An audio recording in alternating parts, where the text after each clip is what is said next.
Our new story begins in a forest where the trees are as bony and twisted as an old woman's finger. Pitch black mold and moss spread across the ground, while a strangely murky sky hangs above the land. It is a place teeming with bizarre monsters that would never exist in reality. One creature, resembling an alien predator, holds a man's head in its jaws as it prepares to bite. The man struggles desperately, grabbing the monster's head, but the creature forces itself forward and eventually bites through his skull. That man is Woojin, the main character of this story. Whenever he dies in that place, he wakes up from the dream. He wakes up drenched in sweat, clutching his neck. For 12 years, he has endured the pain of dying as if it were real. "That damn dream again," he mutters. Woojin lives in the city, and whenever he encounters monsters in his dream, he writes down their weaknesses and the easiest ways to defeat them. He can endure the pain of dying, but what hurts more is sleep itself. He is exhausted from constant lack of sleep. If he falls asleep in reality, he is sent back to that nightmare world, where he must fight monsters. If he dies in the nightmare world, he returns to reality. Because of this cycle, there is no way for him to get a proper night's sleep. To stop dying in that hellish dream, Woojin spent the last 12 years doing everything he could to prepare. He studied weaponry, martial arts, swordsmanship, jungle survival, and military tactics. Because of this effort, he slowly began dying less often in his nightmares. However, the biggest problem remained sleep.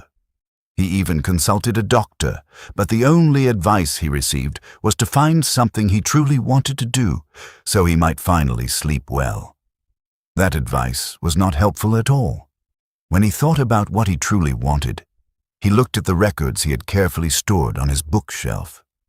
At that moment, he already knew that the only thing he truly wanted was simply to fall asleep.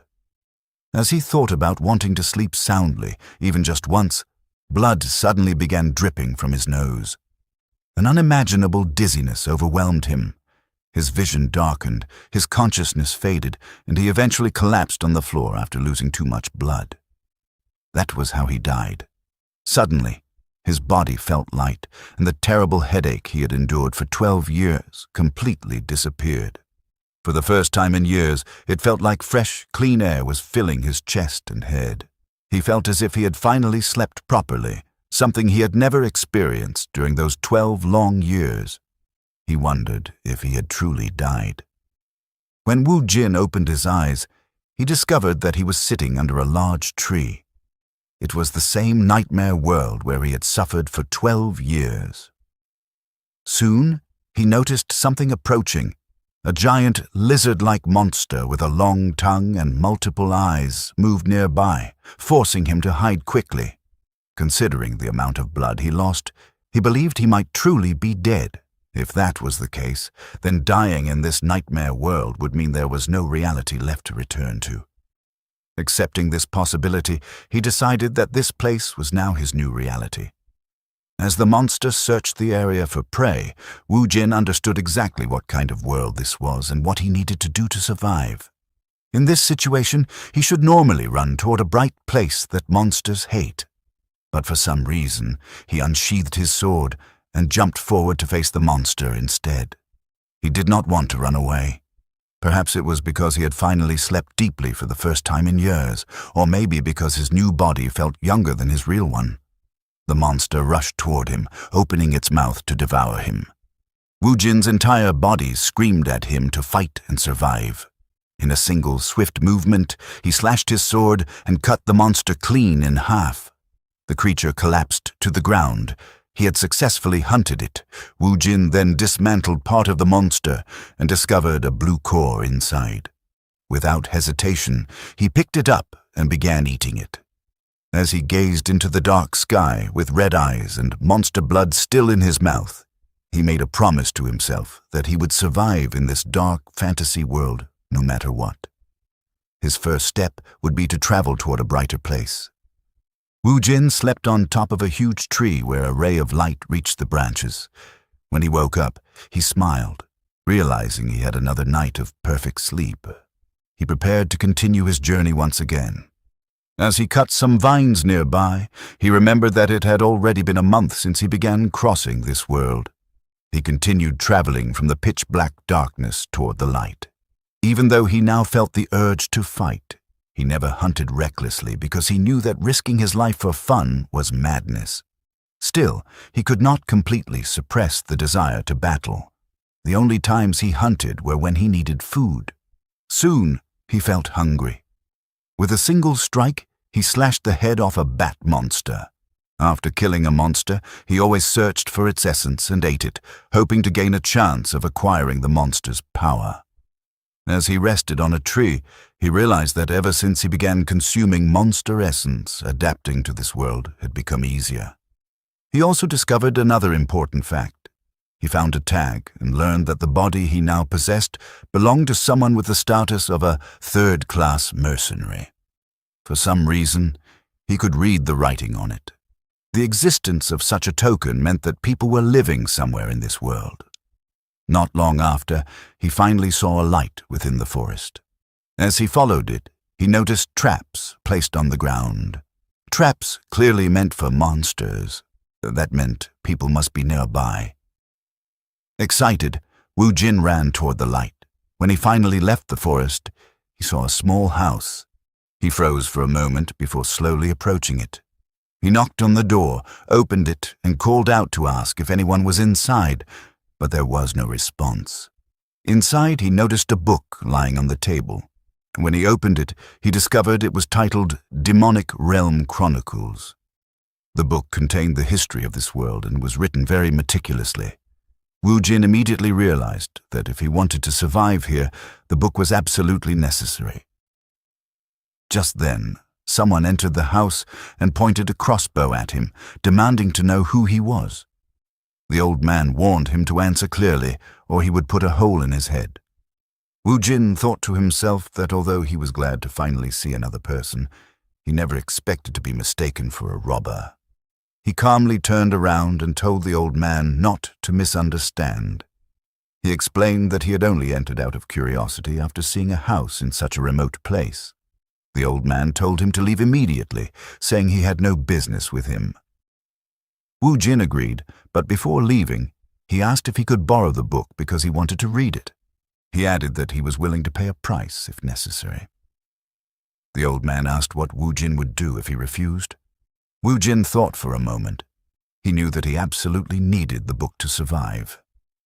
Slowly, he grabbed the weapon at his waist and told the old man that he might have no choice but to become a robber. The two faced each other with fierce focus. Wu Jin carefully observed the old man. Even though he did not know how strong the man was, he strangely felt that he would not lose. The old man suddenly sighed, lowered his weapon, and admitted that a real robber would never talk about wanting to read a book. He then greeted Wu Jin and introduced himself as Hector. Wu Jin was surprised that Hector lowered his guard so quickly.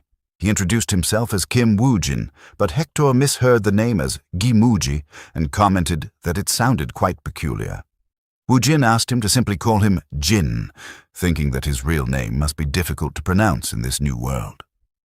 Hector then explained that the book was very precious to him and that he could not lend it out. However, if Wu Jin wanted to read it, he could stay in the house for a while. In return, he would help with simple chores. Wu Jin thanked him, and because of that encounter, he ended up staying in Hector's house. He noticed that Hector was rough, but he did not seem like a bad person. That night, they cooked a stew. Hector told him to eat. Wu Jin stared at the bowl for a moment. It had been a long time since he last had warm soup. As he began eating, tears slowly fell from his eyes. The soup was so delicious that he even wondered if Hector might actually be an angel.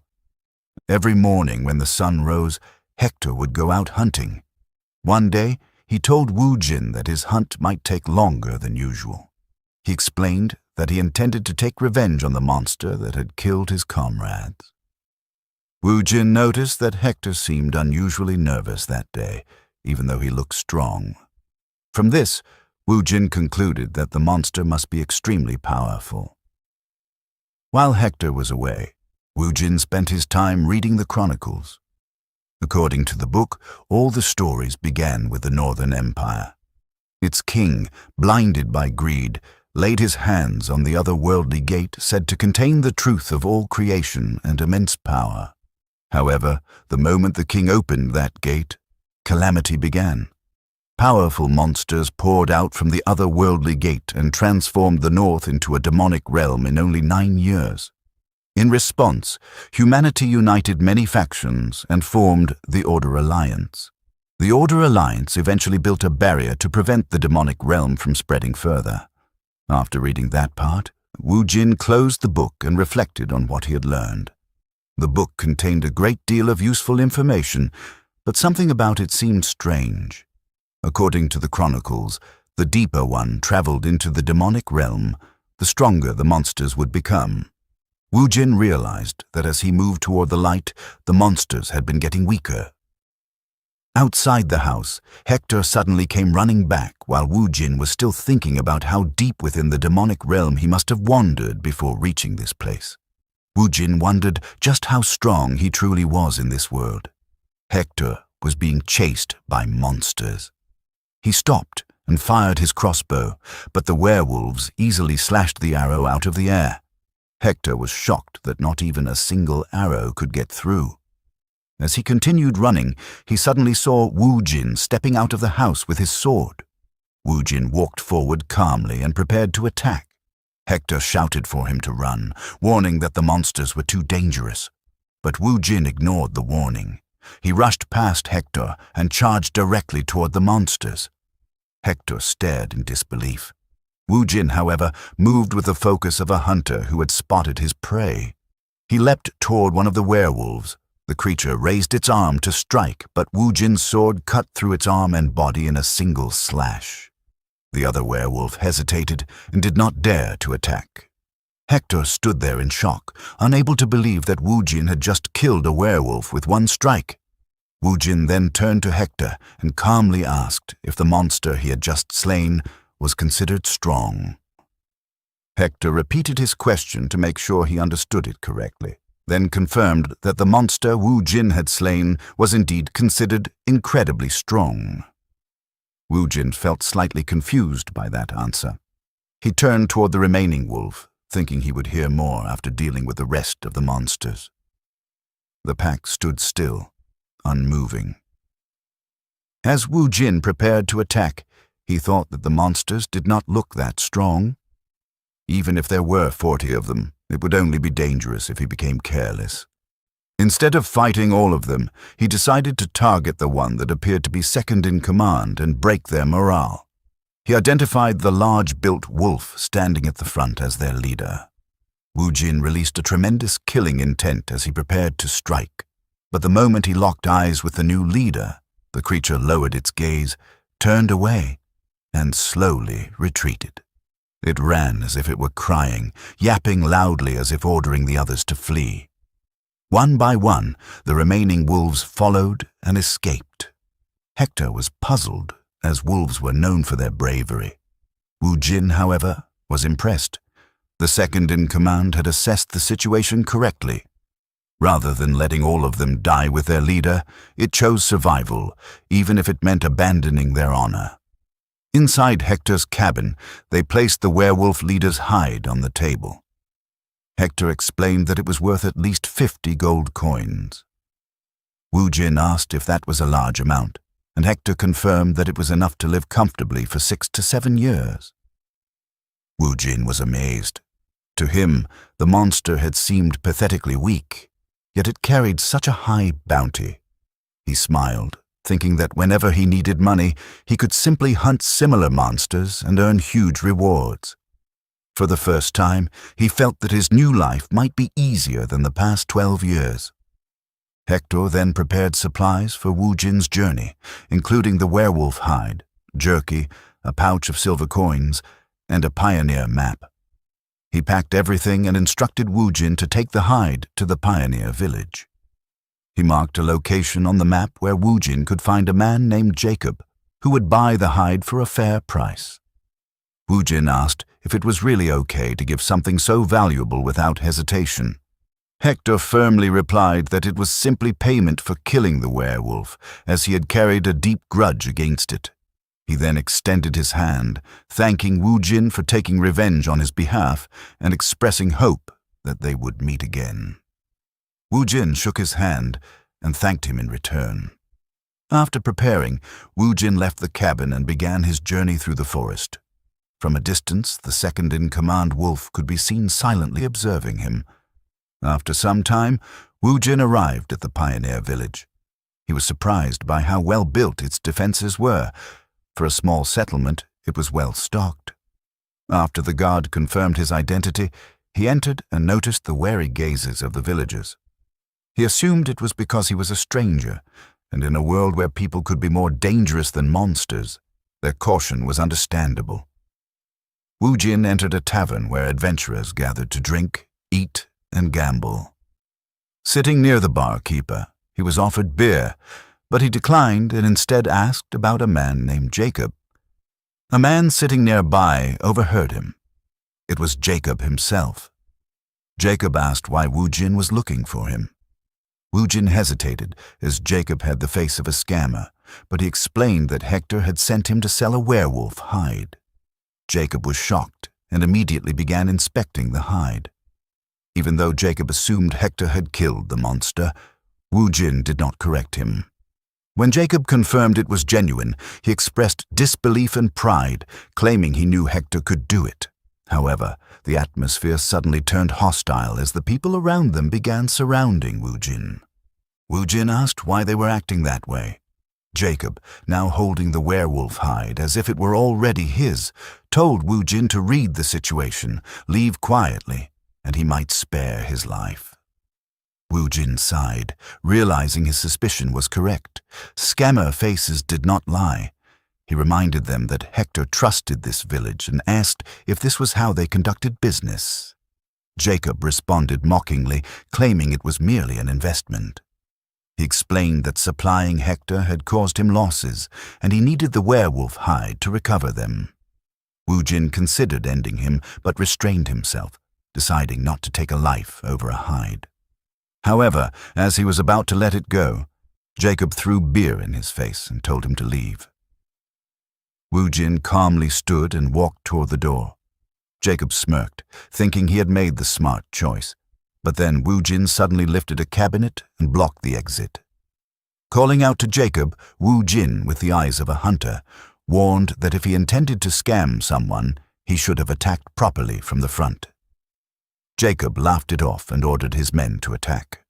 One man swung a broadsword, but Wu Jin countered instantly, slashing through his stomach. Another attacked with an axe, but Wu Jin dodged, hurled a table at him, and cut through both the table and the man. He then turned his cold gaze toward Jacob. Fear froze Jacob in place as he questioned where such a monster had come from. Wu Jin cut down another attacker, blocked the last one with his shoulder, and finished him with a final slash. The room fell silent, bodies lying across the floor. As Wu Jin approached, Jacob panicked and ordered everyone to flee. They jumped through the windows and escaped outside. But when Jacob landed, he saw something shocking: a red wolf standing in the village. At that moment, Wu Jin caught up. With the red wolf in front and Wu Jin behind, Jacob found himself trapped. Wu Jin recognized the wolf as the scout from the earlier attack on Hector. He asked if it had followed him just to meet the same fate as its leader. The red wolf trembled, rolled on the ground, and wagged its tail like a tamed dog. Everyone watching was confused, including Wu Jin. After observing it closely, Wu Jin wanted to test something. He pointed at Jacob and the others and gave a single command: "Bite." Without hesitation, the red wolf obeyed and lunged at them, tearing into their necks. Wu Jin smiled, satisfied that the wolf had followed his command. Jacob stood frozen in terror as the red wolf tore through his men. Paralyzed by fear, his only instinct was to find a way out of the slaughter. He viewed Wu Jin as a moron, a simpleton who would surely fold if he just offered a few hollow apologies. Dropping to his knees, Jacob bowed low, pathetically begging for his life and swearing to do anything Wu Jin commanded. Yet, even as his forehead hit the dirt, he was already plotting his bloody revenge. Wu Jin's response was swift. He slammed his sword into the earth, the blade grazing Jacob's head. Blood trickled down Jacob's face as he looked up, suddenly addressing Wu Jin with deep respect. Wu Jin stared back with cold eyes, seeing right through the act.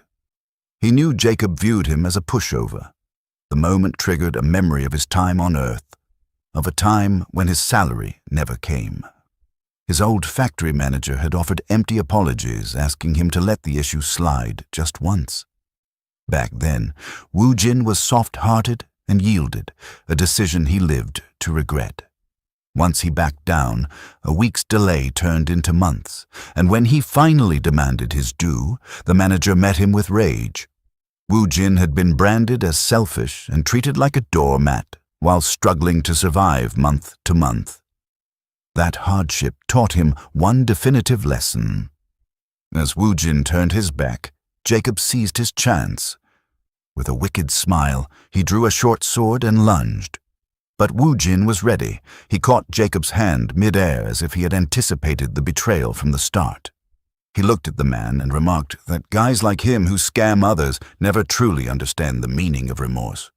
With a single, decisive strike, Wu Jin ended him. He made a silent vow to himself. He would never be a pushover again in this life. Jacob's body hit the ground with a thud. Wu Jin turned his gaze toward the red wolf, wondering what he should do with it. To his surprise, the wolf approached and offered him a pouch of gold coins. It was a gesture of submission. The wolf had decided to follow him. Sheathing his sword, Wu Jin asked the creature if it would like to tag along. The wolf responded by resting its head against Wu Jin's chest, sealing a silent bond between them. Wu Jin accepted his new companion, simply naming him Mutt. The following morning, Wu Jin awoke in a bed with Mutt nearby. He felt a sense of peace he hadn't known in years, a morning so refreshing he felt as though he could fly. While washing his clothes at a nearby stream, he reflected on the previous day. He had taken lives, not just one, but many. Curiously, he felt no guilt. He wondered if it was because those people were scum, but he realized the truth was deeper. The thrill he felt was the same as when he hunted monsters. He knew something inside of him was starting to change. He wondered if he might be cursed, but he had survived, and that was good enough news. As Wu Jin and the Red Wolf started their journey together, he remained unsure of what lay ahead. One thing was certain: his new life in this world would be vastly different from his original one. He would not suffer. He would live in abundance and simply enjoy the present. After a long journey, they reached the 5th pioneer city. Wu Jin decided to sell the werewolf hide first, ordering Mutt to stay nearby but keep out of sight. Upon entering the city, he remembered from the Book of Chronicles that he needed to visit the Order Alliance to receive a monster bounty. Wu Jin arrived at the branch and confirmed its location with the man stationed there. When he dropped the werewolf pelt on the counter, the man initially thought it was just dog skin, telling Wu Jin he was in the wrong place to pull off pranks. However, when the man actually checked the pelt, he was shocked to find it was a genuine werewolf. He asked if Wu Jin had caught it by himself, and Wu Jin confirmed he had. He was invited inside and asked to wait. After some time, an official returned, apologizing for the delay and explaining that they had to ensure the pelt was authentic.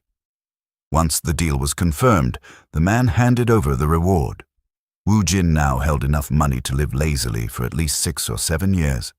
It felt unreal until he saw it in person, a trembling feeling quite different from the adrenaline of hunting. Wu Jin smiled as he checked his reward, thinking that money was definitely a good thing. The official then spoke up to get his attention. "Excuse me," he said, asking if Wu Jin would be interested in taking another request, as he happened to have a favor to ask. Wu Jin felt a spark of excitement at the prospect of a new task so soon. The man in the red robe explained that a monster had recently appeared at a nearby quarry, causing a massive headache for the city. The quarry had become too dangerous for the workers to enter, and since they couldn't mine bloodstone, the city's economy was on the brink of ruin. Those who had seen the creature reported that it was stronger than a werewolf. Despite this, the man felt that Wu Jin could handle it. When Wu Jin asked what kind of monster it was, the man identified it as Mad Skull, a creature with a bounty of 70 gold coins. Wu Jin remembered reading about the Mad Skull in the Book of Chronicles. It was a monster he had already faced in the past, known for its iron-hard skull and insane aggression. Its strength was incomparable to a werewolf, which was why the city was struggling. In his past experience, it had taken Wu Jin a full month to hunt it successfully because he had died 28 times at its hands.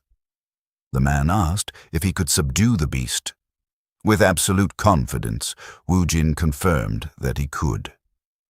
His next prey had been decided. Wu Jin made his way to the quarry to hunt his next prey. Upon arrival, he found the site completely deserted, confirming the information provided by the Order Alliance.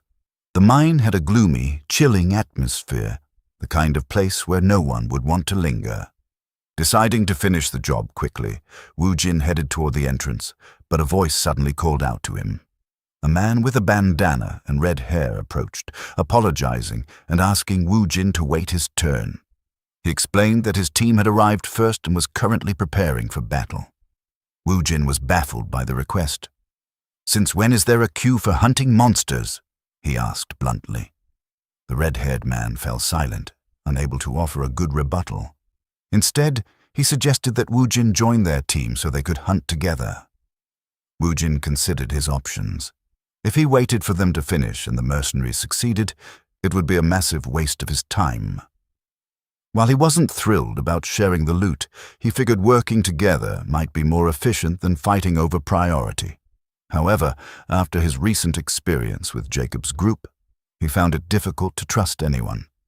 "Why recruit me when you already have such a large team?" Wu Jin asked. The red-haired man admitted, somewhat embarrassed, that he prioritized safety over performance. Having one more strong fighter like Wu Jin would be a major asset. Wu Jin noticed the man had switched to a very formal tone. It confirmed his suspicion. These mercenaries were naturally deferential to those they perceived as powerful. When Wu Jin asked why he was considered strong, the man pointed at the red wolf, noting that such a beast wouldn't follow someone who wasn't formidable.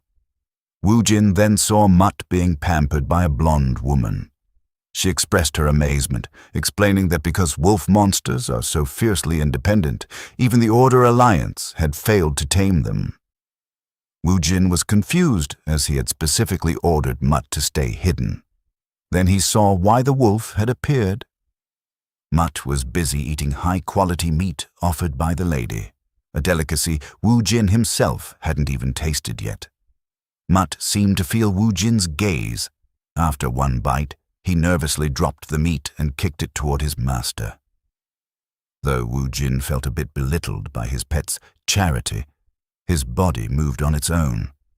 He couldn't remember the last time he'd had a real meat dish. He struggled with his pride. The meat was on the ground and had been touched by a dog, but just as he reached for it, the blonde lady stopped him. She kindly offered him a fresh portion, asking if he was hungry. In that moment, Wu Jin looked at her as if she were a goddess he could truly trust. As they ventured into the quarry, lit by stone-carved lanterns, Wu Jin happily finished the meat. It was incredible. Savory, juicy, and with a spicy kick reminiscent of Sichuan cuisine. It was a world away from the monster flesh he'd forced down just to survive in the past. The blonde woman interrupted his thoughts to introduce the group. The red-haired captain was Jonathan, leader of the Black Marlin mercenary group, and she was Claire. Wu Jin introduced himself simply as Jin. Jonathan welcomed him warmly, telling him to ask any questions he might have. Eventually, they reached a wide, open area. "This is where we face the Mad Skull," Jonathan announced. He began barking orders, directing the trap team to set their nets and the spearmen to take their positions. Then, Wu Jin witnessed something he had only ever read about in books. Magic. Claire held a book, drew a magic circle, and began an incantation. I ask in the name of Claire, send blessings upon this land. She cast a spell called Feather Step on Jonathan. Feathers manifested in the air, and Jonathan looked pleased, noting that her buffs were as excellent as ever. She warned him he had 5 minutes at most. Jonathan then charged forward with gravity-defying speed to lure the monster. Woojin watched with excitement, wondering if he could eventually learn to use magic himself. A member of the spear team shouted for everyone to stay sharp, warning that a single mistake could cost them their lives. Woojin observed their strategy, luring the beast into a trap to overwhelm it with firepower. It wasn't a bad plan, but he wasn't sure it would be enough for a creature like this. A moment later, Jonathan reappeared with the mad skull hot on his heels. As they reached the kill zone, the trap team sprang into action, throwing a massive net over the beast. "Pull!" they screamed, straining to hold it down. On Jonathan's signal, the spearmen unleashed a volley of steel. The mad skull roared in agony and went into a total rampage. It began dragging the men holding the nets across the floor. From his vantage point, Woojin could see the mercenaries were being overpowered. Despite their numbers, they couldn't anchor the beast. With a final burst of strength, the mad skull tore through the netting and charged straight for Claire. Just as she began to cast a desperate spell, Woojin stepped in. He met the charging monster head-on, stopping the mad skull with his bare hands. He was pushed back by the sheer momentum, but he held his ground, halting the beast in its tracks. A worried Claire shouted out that it was too dangerous, but Woojin calmly told her, "Don't worry. I know exactly how to take down a mad skull." The mad skull's sheer momentum began to push Woojin back, but he expertly shifted his weight, shoving the beast to the side to redirect its charge. Drawing his broadsword, Woojin delivered a heavy swing, yet the blade failed to leave a mark. He thought he had gotten stronger, but the monster's raw power was still incredible. For a brief moment, Woojin let his guard down, and the beast seized the opening to charge. Just as the impact seemed inevitable, Woojin felt an unnatural lightness take hold of his body. He darted backward with ease, realizing that Claire had cast a supportive buff on him. The magical enhancement was transformative. It felt as though a heavy 30-kilogram rucksack had suddenly been lifted from his shoulders. With this newfound agility, Woojin was confident he could take the beast down using his own specialized tactics. Jonathan and his team rushed forward, offering to assist, but Woojin declined and ordered them to stay back. He explained that in his current state, it would actually be easier to hunt the creature alone. Leading the way, he lured the mad skull into a narrow passage within the quarry. Woojin knew the secret to defeating such a foe. Despite its terrifying name, the mad skull was essentially a giant pig. It could charge at high speeds in a straight line, but it struggled significantly with turning. As Woojin moved in a sharp zigzag pattern, the monster repeatedly slammed into the rocky walls of the passage.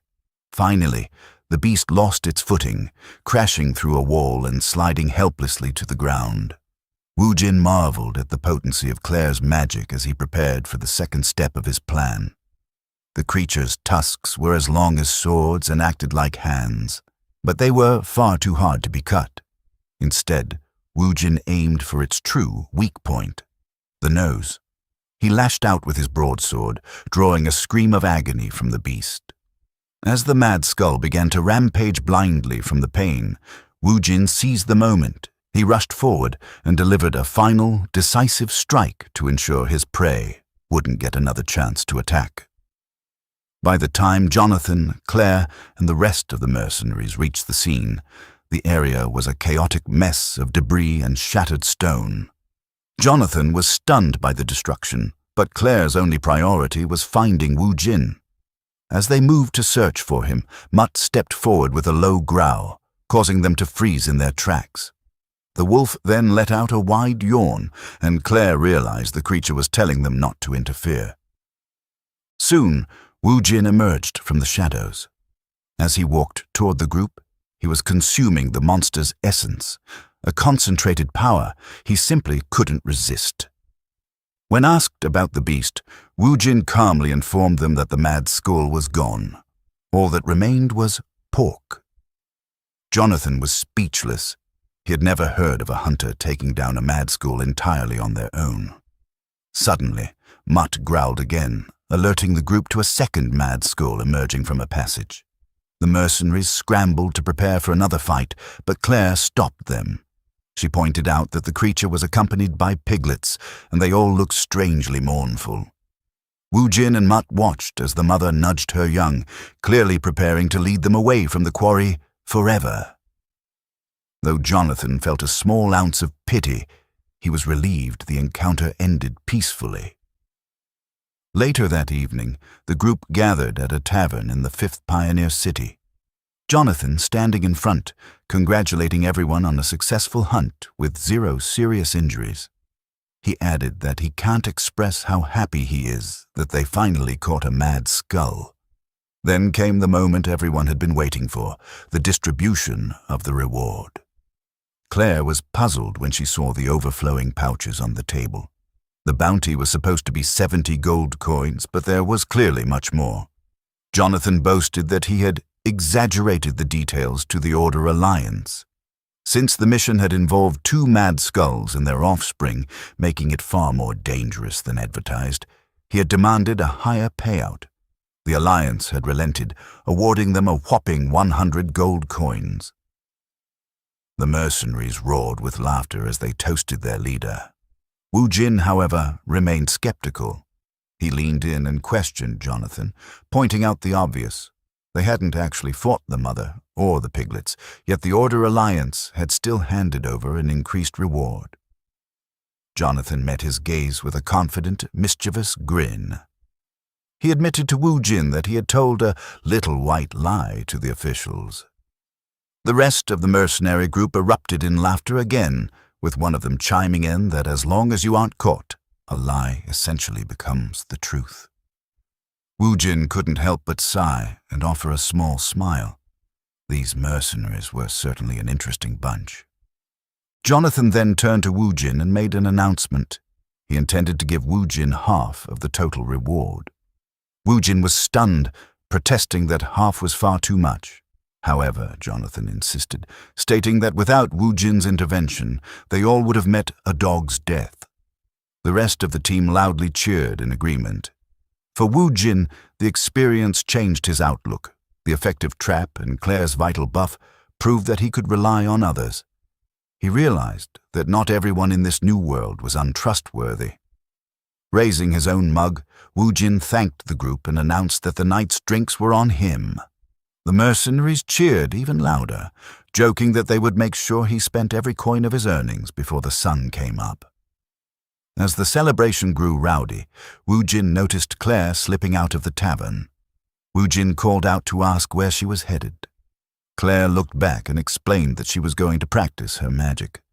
Intrigued by the prospect of seeing how one actually trains magic, Wu Jin decided to follow her.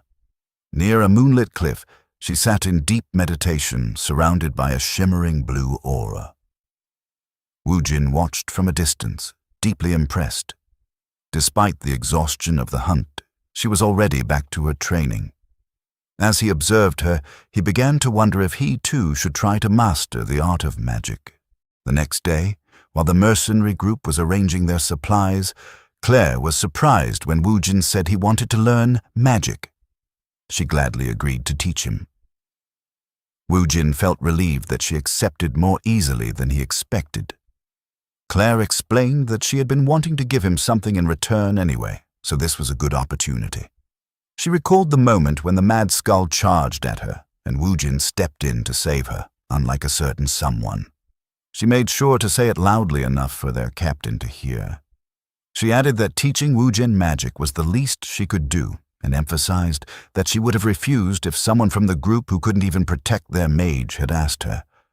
According to her, that was the most basic rule of combat, and Wu Jin was clearly different. Hearing this, Jonathan finally stepped in and pointed out that magic was not something that could be learned overnight, especially since they planned to leave the village in 2 days. Claire quickly responded that Wu Jin could simply travel with them. Jonathan laughed and said that someone as strong as Wu Jin, a magic beast hunter, would have no reason to follow a group of mercenaries. He placed a hand on Wu Jin's shoulder and added that a brave wolf is naturally more comfortable alone, and it would be insulting to invite him on such a small journey. Wu Jin saw through their act and realized that Jonathan was trying to make him refuse politely, but he also admitted to himself that he had no clear plans yet. So, he decided to go along with it and told a small lie. Wu Jin asked where they were heading next. Jonathan replied that they were going to Pioneer City No. 4, where a large job was waiting. Wu Jin then said he was also planning to go there and asked if he could join them, adding that it would help him learn magic along the way. Behind his back, Jonathan and Claire were quietly pleased, knowing they had successfully convinced him, even joking that he was a terrible liar. Jonathan tapped Wu Jin's back and said it was quite a coincidence, while Claire happily welcomed him, saying they would benefit from having a reliable ally. With that, Wu Jin's next destination was decided.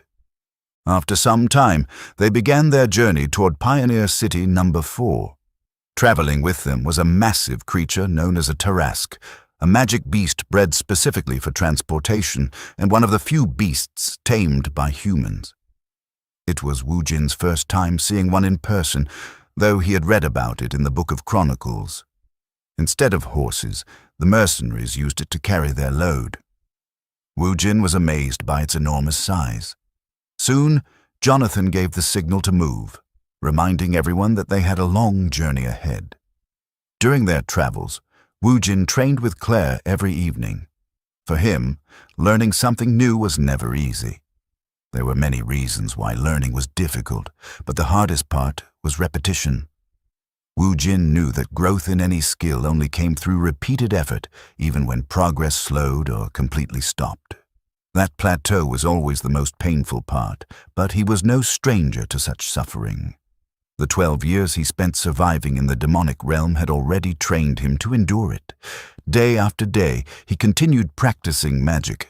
Then, one day, he finally saw a faint blue light near his face, which popped like a bubble.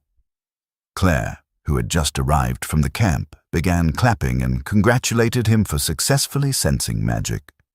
So that was mana, Wu Jin said in realization. He admitted that it took him 10 days just to feel it, proving how difficult learning magic truly was. Claire encouraged him, saying that while he was a bit slow, he still did well. She added that some people with no talent spend their entire lives without ever sensing mana. She then took out a bottle filled with blue liquid and said it was time for the next step. Claire poured the liquid into a glass and told Wu Jin to remove his shirt, which left him confused. Still, he followed her instructions. Using the blue liquid, Claire began drawing runes on his back. Wu Jin asked what she was doing, and she explained that she was creating a pathway to inject mana into his body. Once she finished, she told him she would begin and instructed him to focus on feeling it. After Wu Jin confirmed, Claire started injecting magic. The runes on his back began to glow and float, and Wu Jin immediately felt a powerful sensation. Mana surged around both of them. This feeling was completely different from when he first sensed mana. It was far stronger. Deep inside his body, he could feel something thicker than blood flowing. Claire asked if he could feel it, and Wu Jin confirmed that he could sense something moving within him. Claire declared that he had successfully taken his first step in using magic. She explained that there were 3 stages: sensing mana, storing it within the body, and finally using it. Since Wu Jin had completed the first stage, they would now move on to the second. Claire told him she would guide the mana toward his heart, while he focused on creating a vessel within his body, similar to the sensation of holding his breath. Wu Jin followed her instructions, and Claire began controlling the mana. However, as she did, she suddenly sensed something terrifying inside Wu Jin. It felt as if a dark and ominous presence was about to devour her. She tried to stop, but it was too late. Her mana was being absorbed rapidly. Panic set in as she realized that if it continued, all of her mana would be drained. Just as she was about to lose consciousness, the red wolf rushed in, grabbed her, and pulled her away from Woojin. Claire was shocked that the wolf had saved her, but it had sensed her danger. Woojin stood up and asked if she was all right, but Claire was still shaken by what she had witnessed. In a person's mental world, where their power and nature take form, she had seen something deeply ominous within Woojin. Confused by her silence, Woojin asked what was wrong. Claire then stood up and asked him honestly if he had ever eaten a monster core. Woojin, unfamiliar with the term, asked what it meant. Claire explained that it was the crystal found inside a monster's body. Woojin realized she was referring to what he called monster essence and confirmed that he had been consuming them. Claire was shocked and asked how many he had eaten. Woojin replied that he had been eating them consistently for about 10 years while hunting, estimating the number to be in the tens of thousands. When he asked if there was a problem, Claire shouted in alarm that it was a serious issue. According to her, anyone who consumes a monster core either dies or turns into a monster. That revelation left Woojin both shocked and unsettled.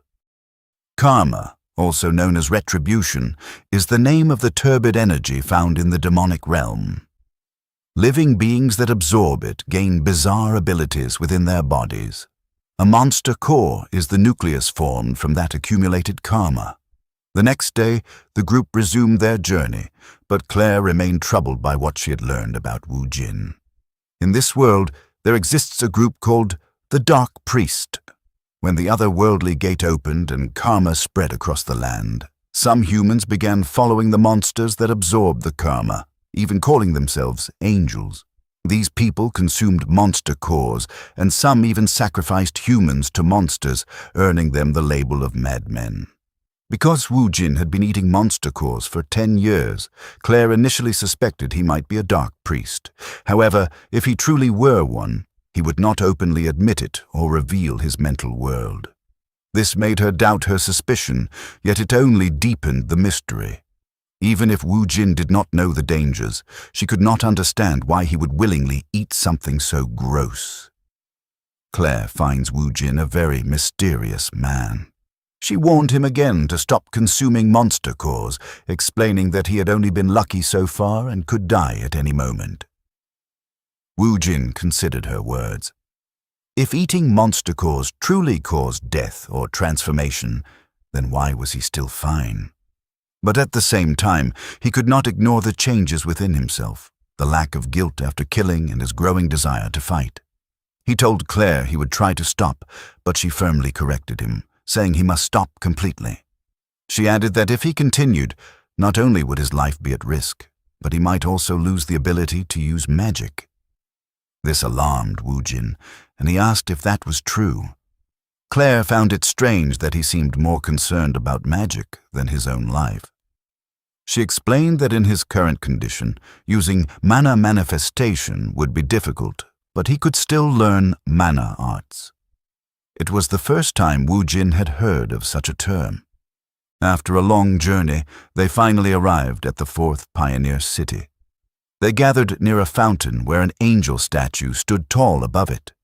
Woojin was amazed by the large number of mercenaries gathered in one place. Claire told him it was too early to be surprised.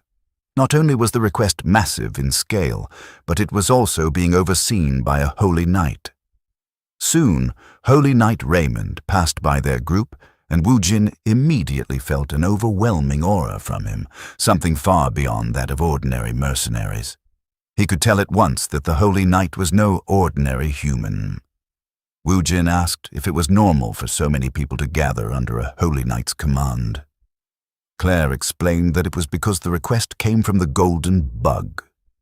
Woojin wondered if it was some kind of insect-type monster, but Claire questioned whether he was joking or truly unaware. His expression made it clear that he had no idea. Jonathan then explained that the golden bug was actually the greatest businessman in the region, a wealthy tycoon with countless assets. However, he had recently died under mysterious circumstances. When Woojin asked if he had been killed, Jonathan replied that there were rumors, but nothing was confirmed. Woojin then questioned why so many people had gathered if the man was already dead. Jonathan explained that the golden bug had 2 sons, and since they inherited his fortune, someone needed to transport their wealth safely within the barrier. That task was the current request. Suddenly, someone called out the Black Marlin mercenary group, and they were asked to come forward. Jonathan pushed Woojin and told him to come along for this very important moment. He then introduced Woojin to the Holy Knight as the top power of their group, the person who had not only caught a mad skull, but also tamed a werewolf. People around them began whispering, asking if Woojin was the rumored head crusher, though many were doubtful, remarking that he didn't look particularly strong. Woojin heard what the people were calling him and found the name completely nonsensical. Jonathan asked him to just ride with it for a moment so that things would go well. The Holy Knight looked at Woojin with disbelief, but they still received the offer for 100 gold coins and were instructed to depart the next day as soon as the sun rose. Jonathan shouted with gladness, but Woojin found it weird that anyone would pay 100 gold coins just to move some luggage. Jonathan explained that this is simply how the field works. Half is for the labor, and the other half is for the name value. That was how the hiring fee was set, and it was all thanks to Woojin's name value as the head crusher that they secured such a great rate. Woojin asked why people called him that, and Jonathan explained it was a nickname attached to him because he crushed the heads of the monsters he faced. Woojin found it funny and thought that whoever came up with that nickname had a terrible naming sense. As they walked away from the Holy Knight, people congratulated them on the 100 gold coin job, saying it was like hitting the jackpot. Even with that terrible nickname, Woojin still believed that the level of fame he had gained was a good thing because it would help him learn mana arts. Later, at the mercenary quarters, the atmosphere was lively. Mercenaries gathered, drinking and watching matches in a central arena, shouting and cheering for the fighters. One match ended with a decisive elbow strike. Afterward, Claire approached Woojin and asked if he planned to participate and whether he would be all right. Woojin had learned that Holy Knights were highly skilled in mana arts, so he planned to draw their attention and learn from them. He reassured Claire that he had a plan. After preparing, Woojin stepped into the arena. He recalled from the Book of Chronicles that Holy Knights tend to take interest in strong individuals, and if acknowledged, they offer favorable treatment. For Woojin, this was his opportunity. In the arena, mercenaries fought while risking their reputations. Woojin's first opponent attacked using a Dempsey roll boxing style, but Woojin easily avoided it. He countered with a slap, grabbed his opponent's head, and ended the match with a headbutt. The crowd laughed and cheered, saying he truly lived up to his nickname. Another mercenary shouted, declaring that he will be the next opponent. With just one fight, Woojin had already caught the Holy Knight's attention, but that was not enough. This was only the beginning of his plan. He intended to defeat more opponents to prove his strength. If he defeated 2 or 3, it might spark curiosity. But if he defeated 10, the Holy Knight would surely intervene. At the Holy Knight's table, Raymond ordered his subordinate, Rex, to fight Woojin. Rex was surprised and displeased that an apprentice knight would be sent against a mere mercenary. However, Woojin had already anticipated this move. When he heard the order, he declined.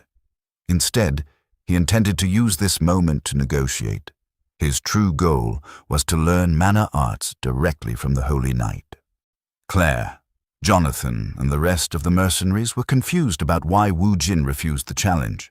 Rex angrily demanded an explanation, but Woojin only let out a sigh. While Rex burned with frustration, Holy Knight Raymond quietly observed the situation. After a moment, he asked Woojin if he was injured anywhere. Woojin calmly confirmed that he was perfectly fine. Raymond then questioned why he would refuse the duel. Woojin stepped forward and explained that he was a mercenary, a man who pursued money and power. Since he would be fighting a Holy Knight's apprentice, he had no intention of doing it for free. Instead, he proposed a bet. Raymond replied that for a bet to be valid, both sides needed something they desired. He then asked what Woojin could possibly offer. Without hesitation, Woojin pulled out a pouch filled with gold coins, confidently stating that while he might not have status, he certainly had an overwhelming amount of money. The mercenaries burst into laughter, calling him insane for trying to gamble with a holy knight who lived by honor.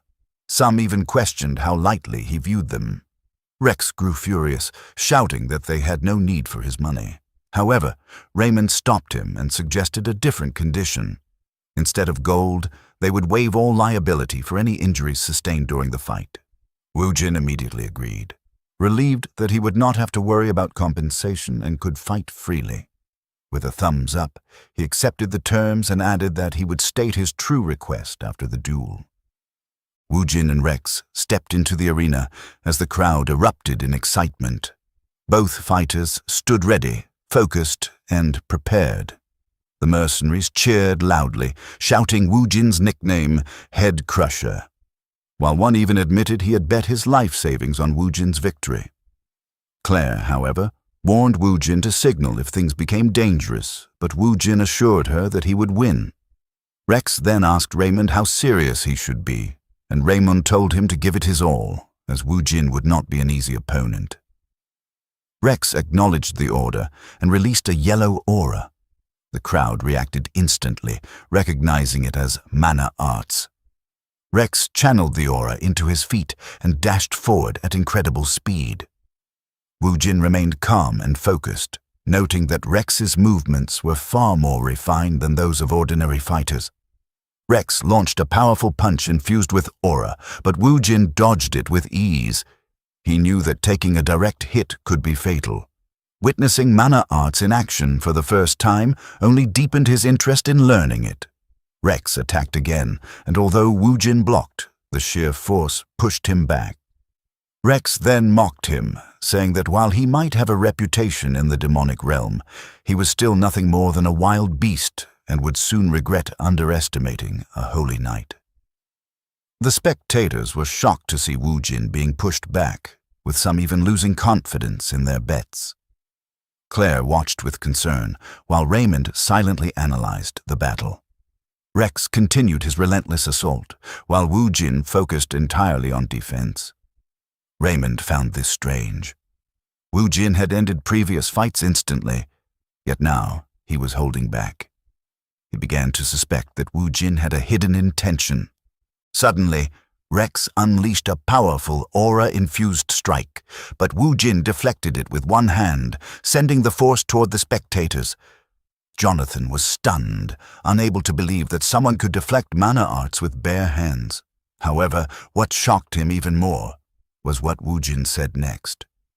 Woojin calmly declared that he had finished measuring Rex's combat ability and would now test his durability. With that, he delivered a powerful body blow that nearly knocked Rex unconscious. Even Raymond was surprised to see Rex react so heavily to a single strike. As Rex struggled to breathe, Raymond realized that Woojin had not been waiting for an opening. He had been enjoying the fight. Woojin, on the other hand, looked satisfied that Rex had endured his attack, assuming it was due to mana arts. Curious, he wondered how many more hits Rex could withstand. But before he could continue, Raymond stepped in and ordered the fight to stop, declaring their defeat. He assured Woojin that they would honor their promise and asked to end the match. Woojin felt slightly disappointed as he was just getting started, but his plan had already succeeded. The crowd erupted in cheers, celebrating Woojin's victory. Later, at the Golden Bug Wolf's mansion, the first son, Derek, and the second son, Cedric, were seen eating heavily at their table. Cedric asked if it would really take 10 days to reach the safety of the wall. Derek angrily cursed the Order Alliance, complaining that even after spending so much money, they still had to wait 10 days for an escort.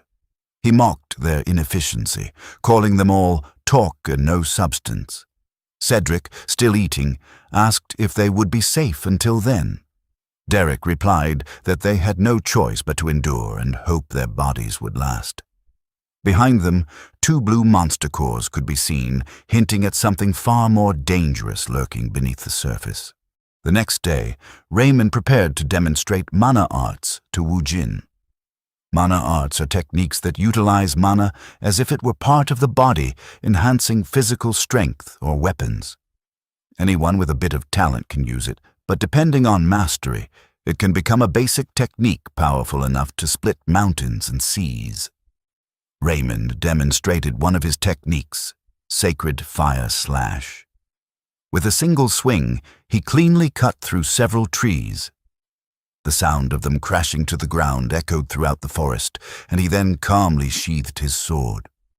Rex immediately applauded, praising Raymond as radiant and calling him the hope of all holy knights, even asking how he could be so perfect.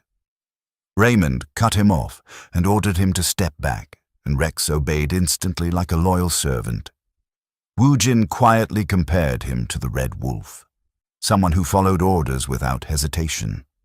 After witnessing the demonstration, Wu Jin admitted that Raymond's mana arts were clearly stronger than what Rex had shown before, though he believed Raymond could likely achieve the same result even without a technique. Raymond then told Wu Jin to focus.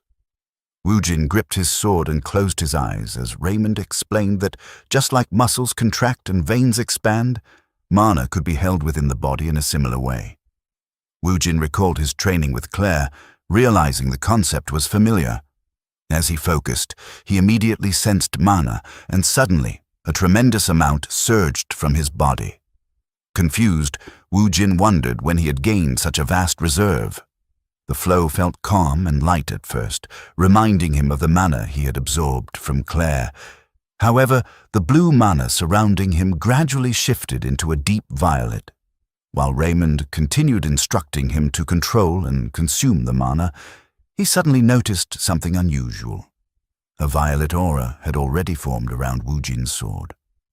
Raymond was stunned. Wu Jin had managed to use mana arts immediately after learning it. But what shocked him even more was the ominous nature of Wu Jin's mana. He knew that mana arts reflected a person's mental world, yet he had never seen such a dark and unsettling aura before. Meanwhile, Wu Jin smiled, delighted that he could now use mana arts. He tested it with a few sword movements, finding it somewhat inefficient for the effort required, likely due to his low proficiency. Even so, he found it exciting and looked forward to using it in real combat.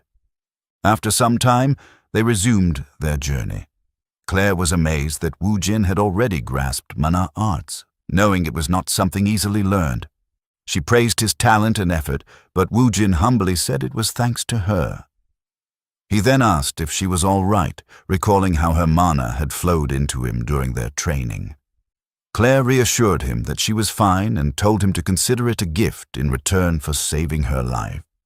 Wu Jin felt that the amount of mana he received was too much to dismiss so casually, but he acknowledged that it helped him learn faster.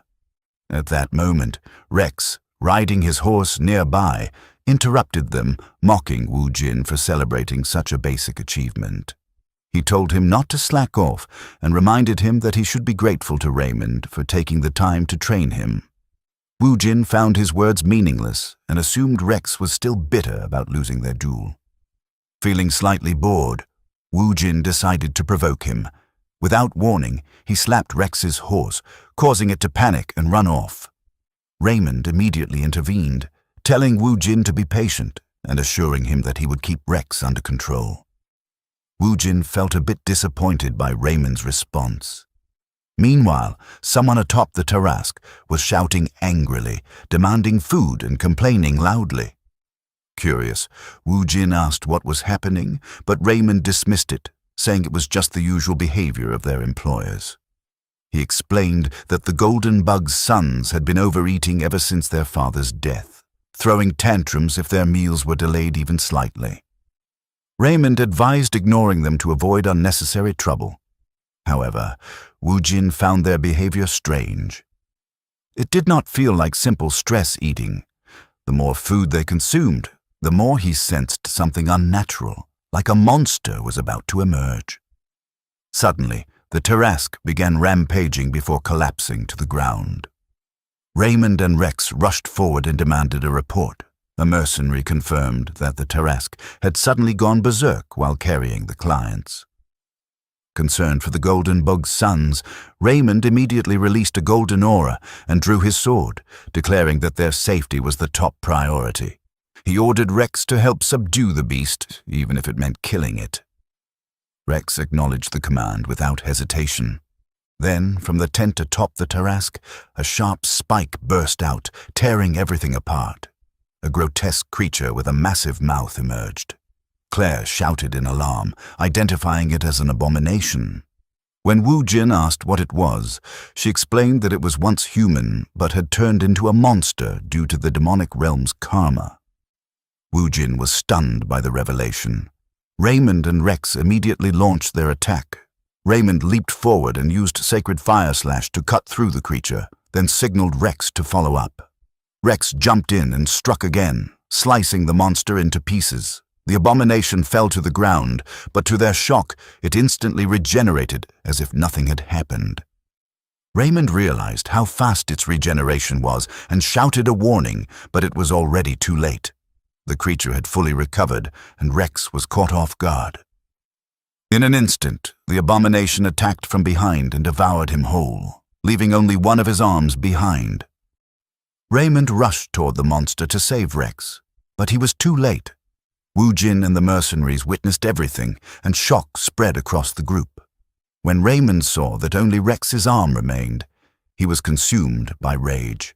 He unleashed Sacred Fire Slash, cutting the abomination open, and immediately rushed forward as it collapsed, desperately searching for Rex. Grabbing the monster's mouth, he shouted Rex's name, vowing to save him no matter what. However, Raymond became completely unaware of his surroundings. While he searched, the abomination began regenerating again, preparing to strike. Wu Jin clicked his tongue when he saw this. Without hesitation, he rushed forward, cut through the incoming tentacles, and pulled Raymond away just in time. He carried him back to the mercenaries and dropped him down. The group grew anxious. With the Holy Knight down, they feared they might all die. Meanwhile, the abomination fully regenerated once again. As Wu Jin faced the creature, he couldn't help but think about its origin. A human turned monster. It made him wonder if he would suffer the same fate if he continued eating monster cores. The thought lingered, but he pushed it aside, knowing that hesitation would only get him killed. He focused on the battle instead. From his experience, he knew the monster had incredible digestion and endless regeneration. If he kept attacking blindly, it would turn into a battle of attrition. He needed to find its weakness while conserving his strength. The abomination suddenly struck with a tentacle. Wu Jin blocked it with his broadsword and pushed back, but the impact still damaged his ribs. At that moment, Jonathan threw a spear and shouted that they would assist him. Claire cast a buff on the mercenaries, strengthening them. The group quickly adapted, pinning down the severed parts of the monster to prevent them from reattaching. One of them confirmed that the regeneration had slowed thanks to Claire's magic. Watching them, Wu Jin smiled, realizing they were far braver than he expected. However, the abomination sensed the danger and changed. Its aura shifted from violet to red, and the arm covering its shoulder moved aside, revealing faces embedded within its body. Someone shouted in horror. The faces belonged to the Golden Bug's sons. The monster raised its arm, and its tentacles shot out, reclaiming the severed pieces the mercenaries had pinned down. Wu Jin tried to stop it, but he was struck and pushed back. One of the faces lunged at him with its tongue, but Wu Jin managed to block it. Jonathan checked on him, and Wu Jin confirmed he was fine, though he warned that the abomination had grown stronger. Jonathan agreed, noting that the change happened when the sons' faces appeared. He asked Wu Jin what their next move should be. Wu Jin explained that they needed to keep attacking until only the internal core remained, but the main issue was its regeneration. Jonathan reassured him, saying they had already learned its attack patterns despite its increased strength. Hearing this, Wu Jin smiled. A violet aura formed around his sword as he activated mana arts. He declared that he could now cut the monster freely. Without hesitation, he charged forward, slicing through every tentacle in his path until he reached the abomination. He struck relentlessly, shouting for the others to stop its regeneration. Again and again, he cut through its body until its internal core was exposed. With confidence, Wu Jin declared it over and split the core in half. The mercenaries collapsed, gasping for air from exhaustion, while Claire tended to Raymond. The core fell to the ground, still attempting to regenerate. The group erupted in celebration. Not only had they survived, but they had also defeated a terrifying abomination, a feat that would greatly boost their reputation. Wu Jin, however, remained silent, watching the core as it slowly regenerated. Hidden among the trees, a woman with red hair and a veil observed everything. She spoke softly, saddened that the Golden Bug's sons, Derek and Cedric, were no different from their father. Tears fell as she mocked them for their incompetence and uselessness. Her gaze then shifted to Wu Jin, recognizing him as the one who fought the abomination. As Wu Jin quietly kicked the regenerated core, picked it up and hid it, the woman became curious about him, both his identity and his reason for taking the core. That night, Wu Jin camped away from the mercenaries' tents and took out the monster core to eat it. After the first bite, he suddenly saw a man tied up and realized he was witnessing someone else's memory. A figure approached the bound man and coldly told him that the reason his father, Golden Bug Wolf, was no longer alive was simply because of his incompetence. It was the red-haired woman. She was speaking to one of the Golden Bug brothers and told him that if he wanted to live, he needed to show her results. She then took out a small bottle filled with blue liquid and added that he needed to prove that he was special and worth joining her. After that, she dropped the blue liquid into his eye. The moment it touched him, a small tentacle began swirling inside it, and his veins turned black, as if a monster was moving through his body. The man struggled to fight it, but it was already too late. Wu Jin suddenly returned to his body and was hit by a wave of nausea. He ran away from camp and threw up. This happens very rarely, but consuming an internal core can sometimes grant the power of that monster, and in some cases, it can also make the person absorb the monster's memories. After throwing up, Wu Jin realized that internal cores were full of side effects. He returned to camp and wondered if the memory he'd absorbed belonged to one of the Golden Bug brothers. He had just witnessed them turning into abomination after something was poured into their eyes. Wu Jin remembered that abominations are created when humans are influenced by karma, which made him wonder if the blue liquid he saw contained karma and whether the red-haired woman was one of the dark priests. At that moment, Claire called for Wu Jin and told him they needed to leave immediately. When she got closer, she noticed that he was sweating heavily and with a suspicious look asked what had really happened, immediately suspecting that he had eaten another internal core. As he wiped away his sweat, Wu Jin wondered if he should tell the others what he had seen, but he had no idea how to explain that he had witnessed a monster's memories as a side effect of consuming an internal core, so he decided that saying unnecessary things might only create misunderstandings and chose to keep it a secret. He then told Claire that she did not need to worry about anything and walked back to the mercenaries' camp. As Wu Jin and Claire left the forest, the red-haired woman watched them from afar because she had seen everything. She continued observing Wu Jin as he spoke with his teammates and with Holy Knight Raymond. She was curious whether Wu Jin was plotting something because she had seen him eating internal cores, yet he was still working alongside the Order Alliance. As she departed, only one thought remained in her mind. Would they become allies or enemies the next time they met? After that, everyone gathered together, prepared a burial for the people they had lost, and offered a prayer led by Holy Knight Raymond. Raymond praised Rex's bravery and honored the fact that he had dedicated his entire life to peace.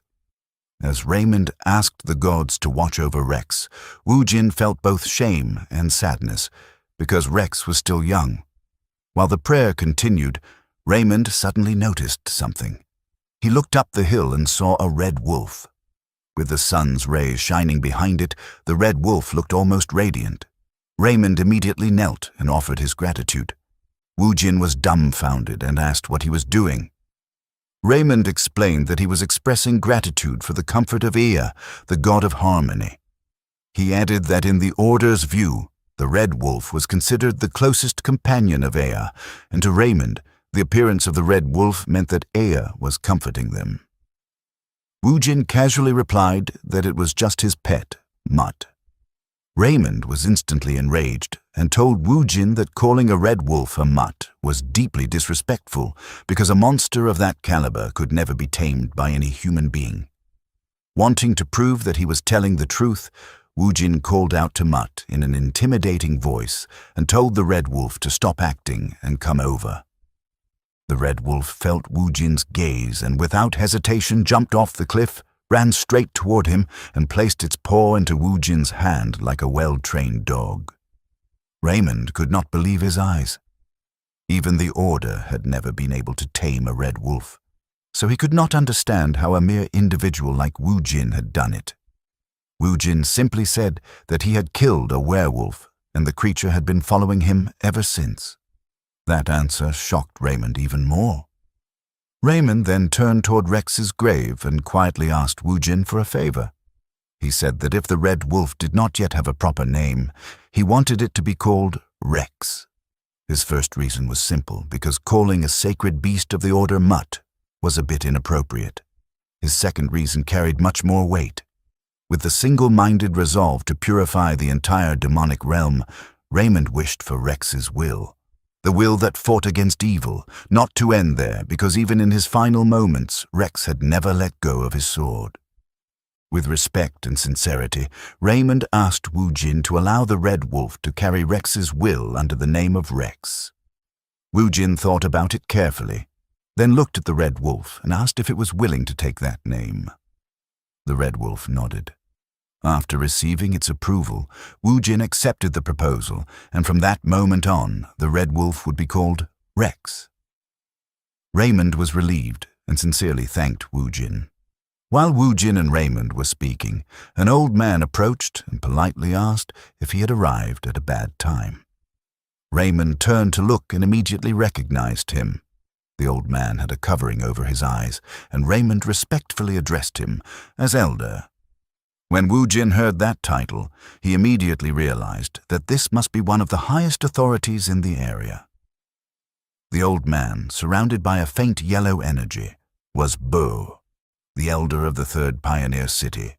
After hearing that the elder had arrived, all of the mercenaries gathered near Raymond and welcomed him. The elder apologized for visiting during their time of grief, but Raymond told him there was no need to apologize and asked the reason for his visit. The elder explained that an investigation was needed regarding the deaths of the Golden Bug's sons. Raymond was alarmed and asked if he believed the mercenaries were responsible. Woojin found the suspicion natural since the client had died while they were transporting a massive fortune. Raymond respectfully asked if the evidence he had provided was not enough. The elder reassured him that it was plenty, but something was still missing. As he walked toward Woojin, he added that they still did not know how the Golden Bug brothers had turned into abomination. He said he could smell the stench of a dark priest all over the incident, and then asked for Woojin's opinion, which shocked him. More than that, Woojin was surprised that the elder already knew his name. He asked if the elder suspected him of being a dark priest. They later moved to the Vritra Arena in the third pioneer city. There, the elder explained that people as strong as Woojin usually begin showing talent from a young age. But Woojin had simply appeared out of nowhere and started pulling off one massive feat after another. On top of that, he had coincidentally become involved in the abomination incident. The elder asked if all of that did not seem suspicious, even to himself. Woojin realized that the people around the pioneer cities kept tabs on anyone strong, so the elder's suspicions made sense, especially because he was not from this world. Still, he could not understand one thing. He asked what any of that had to do with sparring. Raymond agreed and pointed out that Woojin had just come out of a long and exhausting battle. so his body was not yet in perfect condition. The elder did not care. He even asked if Wu Jin was refusing to cooperate with the investigation. Both Wu Jin and Raymond were surprised by how unreasonable he was. Wu Jin wondered what he should do because he could not simply beat up someone who suspected him of being a dark priest just because he was strong. Fighting an old man and an elder on top of that also felt troublesome. The elder laughed and noticed that Wu Jin had a lot on his mind. He dropped his staff and asked if Wu Jin was worried simply because he was old. Then he released a powerful yellow aura and told Wu Jin there was no need to hold back because the reason he had risen to the position of elder was through pure strength. In an instant, he rushed toward Wu Jin with unbelievable speed. Even Wu Jin was caught by surprise. The elder used one of his techniques, Great Bell Strike, focusing energy into his palm before striking Wu Jin in the chest. The blow sent Wu Jin flying out of the arena and even shattered the wall. Raymond shouted a warning, telling Wu Jin that the Vritra monks were martial artists with incredible combat strength and that the elder was the strongest among them, so he should not let his guard down. But the moment Wu Jin stood up, the elder was already charging at him again and laughing at Raymond for being too biased. He sidestepped while rushing forward and told Raymond that if he kept taking Wu Jin's side, he might get jealous and lose control of his strength. The elder had already reached Wu Jin and unleashed another powerful palm strike, but Wu Jin dodged and immediately countered with a sword slash. To his surprise, the elder blocked the blade with his bare hand. The elder was impressed by Wu Jin's counter, while Wu Jin was shocked that his sword had been stopped so easily. He could feel the intensity of the attack because the elder had struck the exact same spot where the abomination had wounded him.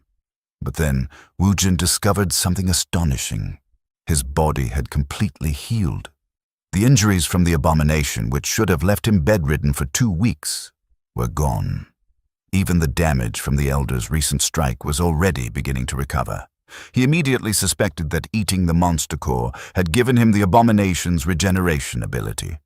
Wu Jin smiled because he realized he had hit a jackpot. With that realization, Wu Jin began exchanging blows with the elder. The elder became fired up seeing Wu Jin fight so fiercely, even after claiming he was injured. In his mind, he wanted to spar with Wu Jin even more, but he knew he could not act childishly. Since he had already confirmed the rumors about Wu Jin's strength, he decided it was time for the next step. He focused energy into his head and activated his mind's eye technique.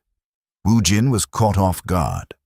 The elder believed that emptying oneself was the path to becoming truly one with oneself, which was why he had given up his 2 eyes so that mind's eye could open his 3rd eye. It was a skill that could pierce through the essence of the soul and reveal whether Wu Jin was a dark priest or a rising new light. The elder first saw the same monster that Claire had seen when she entered Wu Jin's mental world, but he commanded the beast to step back, and it obeyed. Yet as he entered deeper, he found something far more terrifying. Multiple enormous beasts stood around him, gazing down as if ready to devour him. Back in the arena, Wu Jin, unable to sense Bo's mana, tapped his shoulder and asked if he was all right. The elder was trembling and out of breath. What he had seen inside Wu Jin's mental world was beyond unpleasant. It was terrifying. With all the years and experience he had accumulated, this was the first time he had witnessed something so horrifying. Yet what surprised him even more was that Wu Jin's mental world had not completely collapsed, which confirmed that he was not a dark priest. When Wu Jin noticed that the elder was still unresponsive, he called out to him again. The elder immediately apologized and asked for forgiveness for being rude. He explained that verifying whether Wu Jin was a dark priest or not was extremely important. Since Wu Jin had not noticed the mana the elder had released, he was confused and asked for an explanation. At that moment, a woman entered the arena and interrupted them. She explained that it was because she wanted to entrust Wu Jin with a quest related to the dark priests. Wu Jin asked who she was. The woman walked closer and said that she was pleased to meet him. Her name was Cindy, the youngest daughter of the Golden Bug. After that conversation, Cindy, Wu Jin, and Elder Bo walked into the forest. Cindy explained that this was not the first time an abomination had appeared. Recently, with the third pioneer city as the epicenter, many people had been turning into abominations, and even the surrounding forest was rapidly being corrupted into the demonic realm. Woojin found it strange that even the forest was changing. After some time, Cindy told them they had arrived. A core was attached to several trees. Priests were gathered around it in prayer, and masked figures were spraying an unknown substance onto the core that looked like holy water. A rift core was an object that spread the demonic realm, and any area where it appeared would gradually become part of it. The priests continued praying for mercy upon their land, while the masked figures kept spraying the strange liquid. Woojin could see their determination to purify the core, but he also knew that it was not an easy task. Still, something felt strange. From what he knew, the power of karma was supposed to weaken the farther it moved from the Northern Empire. Cindy confirmed that his information was correct. Woojin immediately suspected that someone had planted the rift core, and Cindy confirmed his suspicion at once. He already knew that it had to be the work of a dark priest. Cindy added that if the number of abominations and rift cores continued increasing at the current rate, the third city they had worked so hard to build would be in great danger. Elder Bo worried that in the worst-case scenario, they could lose the entire city. That was why they had been carefully searching for the dark priest's hideout, and they had finally found the suspected location of the base. With all of that explained, the elder asked Woojin if he would join the extermination operation that would take place in 2 weeks. Cindy assured him that he would receive the highest level of compensation. Woojin finally understood the quest he was being offered. It was a request from Bo, the elder of the third pioneer city, and Cindy, the only remaining descendant of the golden bug. A request from figures of that level made Woojin smile, and for a moment he wondered if he had finally been acknowledged. After that, the mercenaries continued their journey. Claire told Woojin that she had been genuinely worried because if he had been framed as a dark priest, death would have been the lightest punishment, and she had also heard that they would make him suffer before the end. Hearing that made Woojin imagine the Iron Maiden. Not long after, Claire announced that they had finally arrived. Woojin was stunned when he saw the new city. It was the city behind the walls, Wall City Jurgis. On a scale incomparable to the pioneer cities, it was the safest place in this world. For a moment, Woojin wondered if he would be able to live there someday, but he knew it was not the right time yet. He then called out to Raymond, and Raymond told the other mercenaries to take a short break before moving on. While the Tarasques were taking a nap, Jonathan was surprised to hear that Woojin would be leaving for the third pioneer city.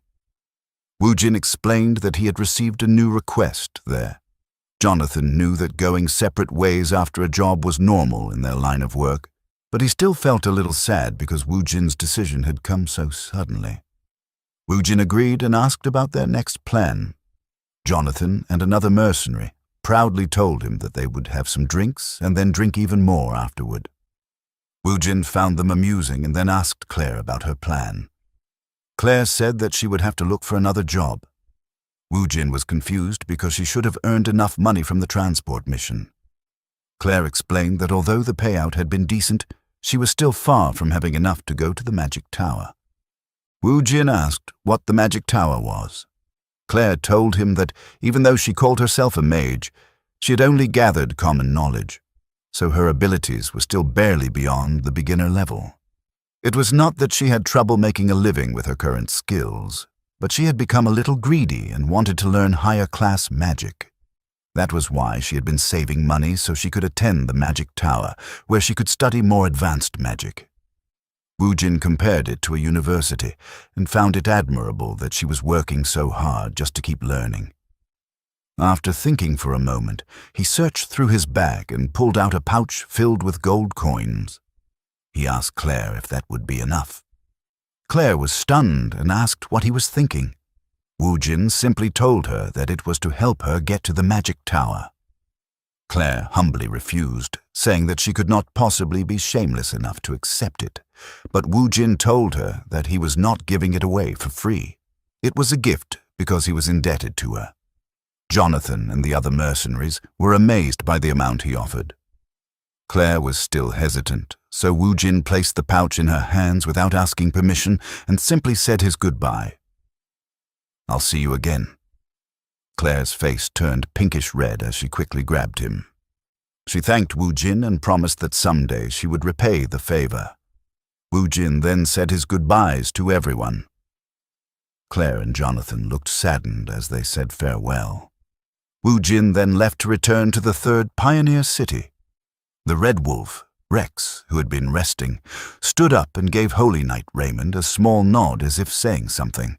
That gesture made Raymond smile, and he quietly said, "Take care too, Rex." Everyone watched in silence as Wu Jin and Rex walked away from the group. Not long after, it was time for Wu Jin and the rest of the extermination team to depart. As they prepared to leave, Wu Jin turned his head and nodded. Seeing this, Elder Bo raised his hand and waved goodbye to Wu Jin. Cindy teased the elder, saying that he claimed nothing would happen, yet he still came out because he was worried. The elder looked confused by her words, and Cindy pointed out that he had personally said Wu Jin seemed to have eaten a monster core. Elder Bo defended Wu Jin, saying that simply because he had eaten a monster core, it did not mean he should be considered a dark priest. Cindy replied that what he was saying was incredibly dangerous. It was common sense that once someone consumed a monster core, they would become intoxicated by power and lose their sense of self. She then asked, Master, please tell me honestly. Do you still hope that that guy still has his humanity left?" She suggested that this was why he was protecting Wu Jin. At that moment, the image of a mysterious, masked figure appeared in the elder's mind. The question left him speechless, and he brushed it aside, saying that he did not want to have that conversation. Cindy clicked her tongue, apologized for being disrespectful, and told him that she would keep it a secret for now. But if Wu Jin ever did anything wrong, she would not hesitate to frame him as a dark priest, and if that happened, even the elder who had recommended him would not be safe. As Cindy walked away, Elder Bo quietly reassured himself that Wu Jin would not do anything bad. Wu Jin had already consumed numerous monster cores and had become unimaginably strong, yet his mental world had not collapsed. To the elder, that was proof that a person could preserve their humanity even after eating monster cores. The world simply was not ready to accept Wu Jin yet, so for now, he chose to keep that truth hidden. Elder Bo was certain that the power Wu Jin possessed would one day bring great hope to this world. As the first expeditionary force marched toward the Dark Priest's secret base, the soldiers raised their voices in a battle chant. In the middle of that chanting, Wu Jin suddenly picked up a rock and smashed it against his own head, shocking the soldier beside him. Several soldiers stared in confusion while Wu Jin quietly counted under his breath. After some time, the wound he had made began to heal. He was testing the ability he had gained after consuming monster cores for so long, regeneration. From his observation, a simple bruise took about 10 minutes to heal, while the fracture he had suffered from the abomination had fully recovered in 2 days. With that information, he concluded that even if his arm were cut off, it would probably regenerate within a month. Wu Jin smiled. The reason he kept eating monster cores was to gain extraordinary abilities, and now he wanted to test that power in real combat. At that moment, someone approached him and said that he had heard Wu Jin's nickname was Head Crusher, and asked if it really came from crushing his own head. Wu Jin apologized if he had startled him and explained that there was simply something he wanted to test. The man introduced himself as Roland, the supreme commander of the expeditionary force from the Order of Harmony. Roland said he did not mind at all because he liked geniuses like Wu Jin. In his view, geniuses were supposed to be a little messed up in the head, so what he had just seen seemed normal enough. Wu Jin asked who he meant by genius, and Roland answered, "I'm talking about you." Since Wu Jin was a mercenary personally recommended by Elder Bo, Roland expected that he had to be an extraordinary genius. Wu Jin found it strange to be called that and had no desire to get close to him. Wu Jin quickly changed the subject and asked about their plan. Roland laughed and said that he really was a genius because he was impatient. He explained that they were heading toward the forest north of the pioneer city. Their first objective was to clear the rift cores in front of them and push their way into the center of enemy territory. Since they could not predict how long the battle would last before reaching the target, their goal for now was to finish everything within 10 days. Wu Jin looked toward the forest and remarked that it did not seem that large, so 10 days felt a little too long. Roland once again called him a genius and said that under normal circumstances it would indeed be a long time. But because of the rift cores, the monster's territory had expanded. Right as he was explaining, a monster suddenly burst out of the ground and lunged toward him. One of the soldiers shouted a warning. Roland instantly drew his sword and split the creature in half. He told Wu Jin that monsters that normally lived deep within the demonic realm were now crawling out into the sunlight, just like that one, so 10 days was actually a short time. Then even more monsters began crawling out from beneath the forest floor and charged toward the soldiers. One of the men shouted, "Ambush! Everyone, prepare for battle!" Multiple monsters burst from the ground and attacked. Wu Jin recognized them as leech rats, but he had not known that they could dig underground. Roland warned everyone to guard their backs, because the moment they left themselves exposed, they would lose their lives. Then Wu Jin suddenly rushed forward. The moment Roland saw him move, he shouted a warning, but he was already too late. With his own eyes, he watched multiple leech rats leap onto Wu Jin and try to bite him. More and more monsters swarmed in until Wu Jin was completely surrounded. Roland shouted again, calling him crazy. But Wu Jin had done it on purpose.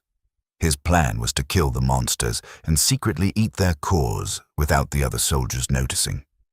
He was thinking that if he consumed all of their monster cores, there was a chance he could inherit the leech rat's ability. He did not really need the power to dig underground, but right now the creatures in front of him no longer looked like monsters. To Wu Jin, they only looked like monster cores, ready to be eaten. He continued eating monster cores even as the monsters gathered around him and prepared to attack. Inheritance occurs when consuming a monster core, and there is only a very low chance of gaining that monster's skill. That was Wu Jin's true secret, the reason he had managed to survive in the demonic realm for 12 years. After some time, he started feeling full after stuffing himself with around 40 monster cores, which should have been more than enough to gain the digging ability. Then suddenly, a hand reached out and grabbed him. One of the soldiers shouted and asked if he was all right. Wu Jin quickly told him that it was dangerous, reassured him that he was fine, and told everyone to maintain their formation. He said it not out of concern, but because he could not secretly eat monster cores anymore. The soldier ignored him, pulled him out, and assured him that they were safe now because the holy choir had begun their performance. Roland and the other holy knights started playing musical instruments, and their music immediately empowered the soldiers.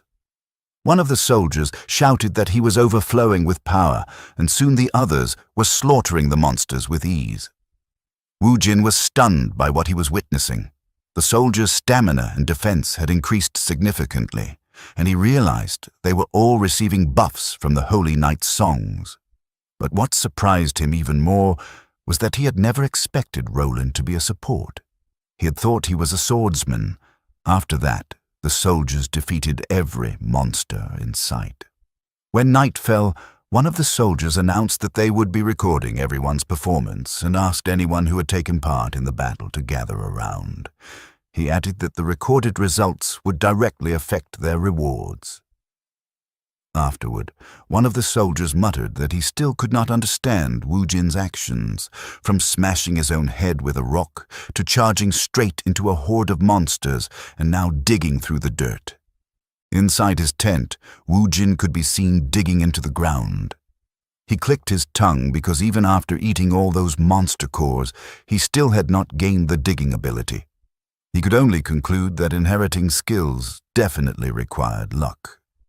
At that moment, Roland entered the tent to check on his condition.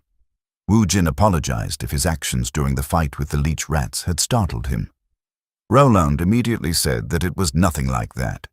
He had been more impressed than shocked. He admitted that when Wu Jin jumped into the middle of the horde, he thought he was going to lose his life, but in the end, the results spoke for themselves.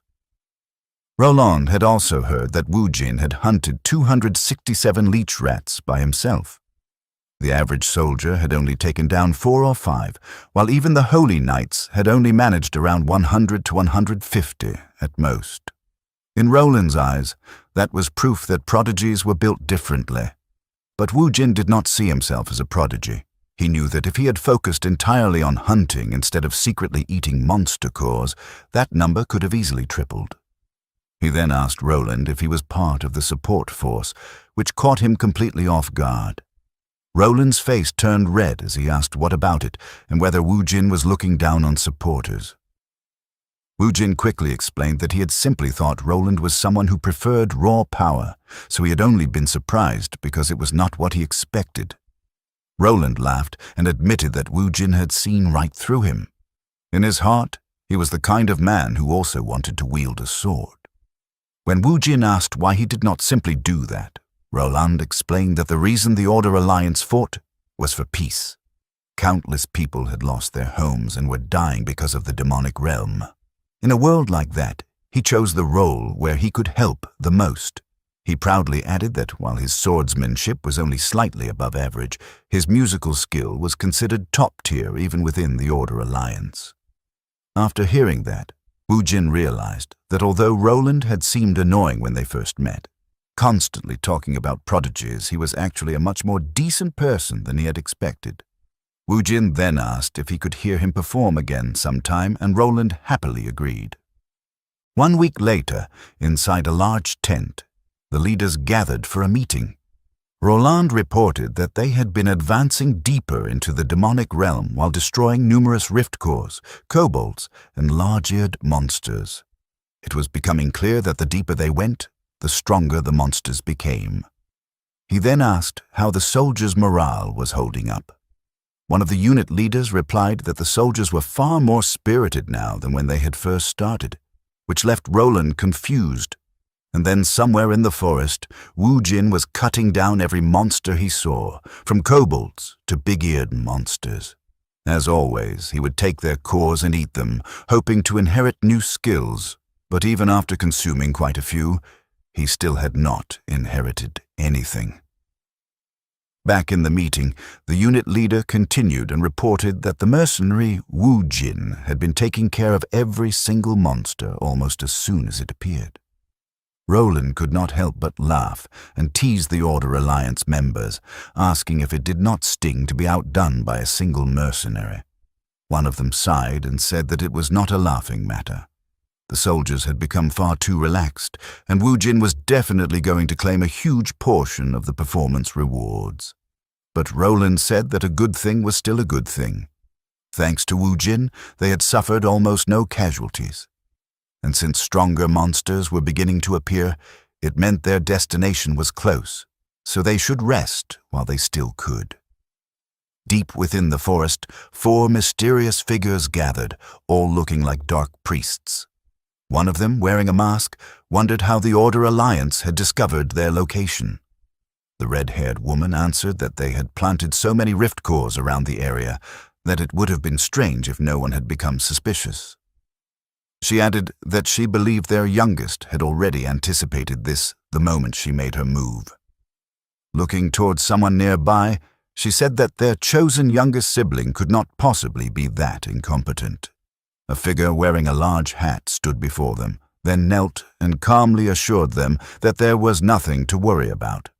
The defenders always had the advantage over the attackers. He smiled and said that the Order Alliance had only reacted slightly earlier than expected, but either way, their actions would not interfere with the great plan of darkness. Back with the expedition team, Roland, Wu Jin, and the rest of the soldiers suddenly stopped in silence. They had arrived at a massive fissure, its depths covered in thick monster webs. Roland stared into the darkness and said in disbelief, "What kind of madness is this?" Hidden within the darkness, countless monsters waited silently, ready to devour anyone who entered. Ronald asked one of the priests if he was certain they had reached the correct destination. The priest confirmed it and explained that the corrupted energy of the demonic realm was heavily concentrated in that location. Ronald admitted that he had never heard of a place like this before, and the sight of the massive fissure covered in webs left him bewildered. Wu Jin, on the other hand, found the location suspicious. He explained that under normal circumstances, fighting from higher ground would be advantageous, but digging a massive hole and building a hideout inside it felt strange. Ronald suggested that it might have been done to avoid exposure, but Wu Jin replied that digging tunnels would have made far more sense. Ronald agreed with him and began wondering why the hideout had been designed that way. In Wu Jin's opinion, it could be a trap. Ronald became visibly nervous after hearing that. Suddenly, loud screams erupted from behind them. When Wu Jin and Ronald turned around, they saw monsters attacking the soldiers and sending them flying into the air. Someone shouted, "That's Bigfoot!" A massive Bigfoot with a snake wrapped around its neck stood among the monsters. Bigfoot was an enormous creature that could grow between 4 and 7 meters tall, known for its overwhelming strength. The snake around its neck was called Salmosa, a monster with durable scales and deadly venom. The Bigfoot immediately launched its attack. It slammed its fist into the ground, sending nearby soldiers airborne, then scooped up chunks of earth and hurled them together with the soldiers. Some of the men were thrown directly into the fissure and became trapped in the giant spider webs below. The moment they landed, spiders rushed toward them while the soldiers screamed helplessly. Seeing this, Ronald quickly ordered the troops to focus on the Bigfoot first. Because of its enormous size, he also commanded the choir to hurry and cast their buffs. While everyone else panicked, Wu Jin smiled in excitement at the sight of a new prey and boldly challenged the monster. Almost as if it understood him, the Bigfoot immediately charged toward Wu Jin and launched a powerful punch that sent him flying into the air. Ronald and the soldiers panicked at the sight. Both Wu Jin and the Bigfoot, with the snake hanging around its neck, instantly recognized each other as worthy opponents. Moments later, both of them fell into the pit below. As he fell, Wu Jin stabbed his sword into the wall to control his descent before landing on a small ledge. He immediately searched for the Bigfoot and saw that the creature was skillfully using the giant webs like tree branches, swinging through the air until it found proper footing. Without hesitation, it launched another massive strike directly at Wu Jin, but he narrowly dodged at the last second. Wu Jin quickly realized that the Bigfoot was using the terrain to enhance its mobility while relying on overwhelming strength in close combat. Meanwhile, the snake supported it from range with deadly poison attacks. Instead of fear, Wu Jin only felt excitement. Every skill these monsters possessed looked incredibly valuable to him. While falling again through the webs, Wu Jin stared at the monsters with excitement and muttered that they looked absolutely delicious. He landed on a web, used its elasticity to bounce toward the wall, and immediately rushed at Bigfoot. Normally, when two monsters fought together, their strength did not simply add together. It multiplied.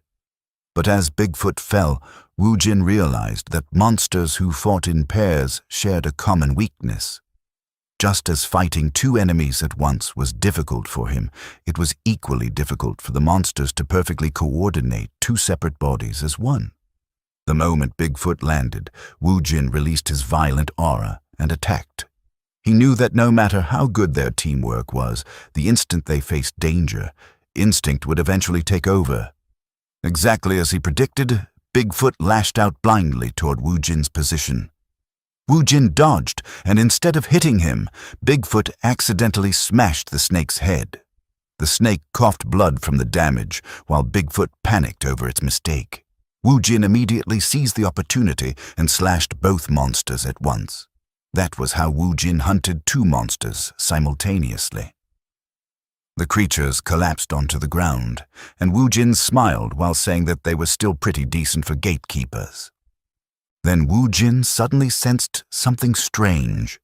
A violet aura lingered around him, and when he traced its source, he discovered it was coming from the snake's monster core. As he stared at it, he could not explain why it gave him such a strange feeling. In the end, he ignored it and immediately consumed the core. The moment he finished eating it, violet energy surged through his body. Wu Jin was shocked because he instantly realized that he had inherited the monster's ability. Based on the strange sensation he had felt earlier, he believed he could now distinguish which monster cores carried inheritance abilities.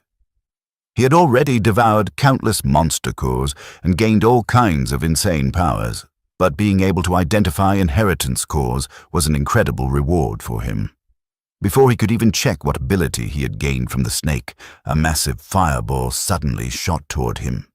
By the time he noticed it, it was already too late. The fireball slammed directly into him and exploded. The dark priest wearing the massive hat burst into laughter, mocking Wu Jin for acting so relaxed despite standing in enemy territory and calling him a pathetic human. But his laughter suddenly stopped when he heard a voice. Out of the flames, Wu Jin slowly walked forward while muttering that it was a complete failure. As the fire faded, his body became visible, covered in hardened reptilian skin. Wu Jin looked down at his transformed hand with disappointment because he had been hoping to inherit the snake's poison ability instead. As Wu Jin emerged from the flames, he immediately spotted the man wearing the large hat. Examining his body, he admitted that, although it was not the skill he had hoped for, it was still extremely useful since his newly acquired ability had allowed him to block the fire attack. He wanted to test the skill further, but the battle was far from over.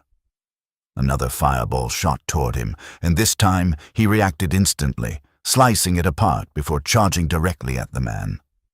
The man in the hat was stunned after seeing Wu Jin block his attacks twice. He had already heard stories about Wu Jin, describing him as a madman who wandered among humans while consuming monster cores. Knowing how dangerous Wu Jin was, he decided to fight seriously. Multiple spider legs suddenly burst from his back and intercepted Wu Jin's sword strike. Seeing this, Wu Jin quickly retreated. He was surprised by the sight and became curious whether the man had gained such an ability by consuming the core of a spider monster. The man in the red hat grinned and told Wu Jin that he had always wanted to face him and was glad he had finally appeared, even adding, "I'm so thankful that I could cry." Raising both hands, he summoned several spiders behind him, leaving Wu Jin momentarily shocked. The spiders immediately launched their attacks, casting a fireball and poison gas. Wu Jin slashed through the attacks, but he was still amazed by the spiders' overwhelming power.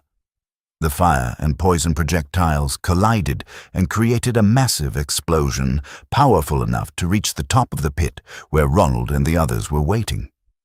The violent blast immediately made Ronald worry about Wu Jin's safety. When the smoke cleared, Wu Jin was once again covered in flames, while the man in the hat stared at him in amazement, unable to believe that someone could survive a direct hit from his spiders. At that point, he was no longer sure whether Wu Jin could even be called human. Wu Jin, however, had suffered considerable damage as small cracks began appearing across his stone skin.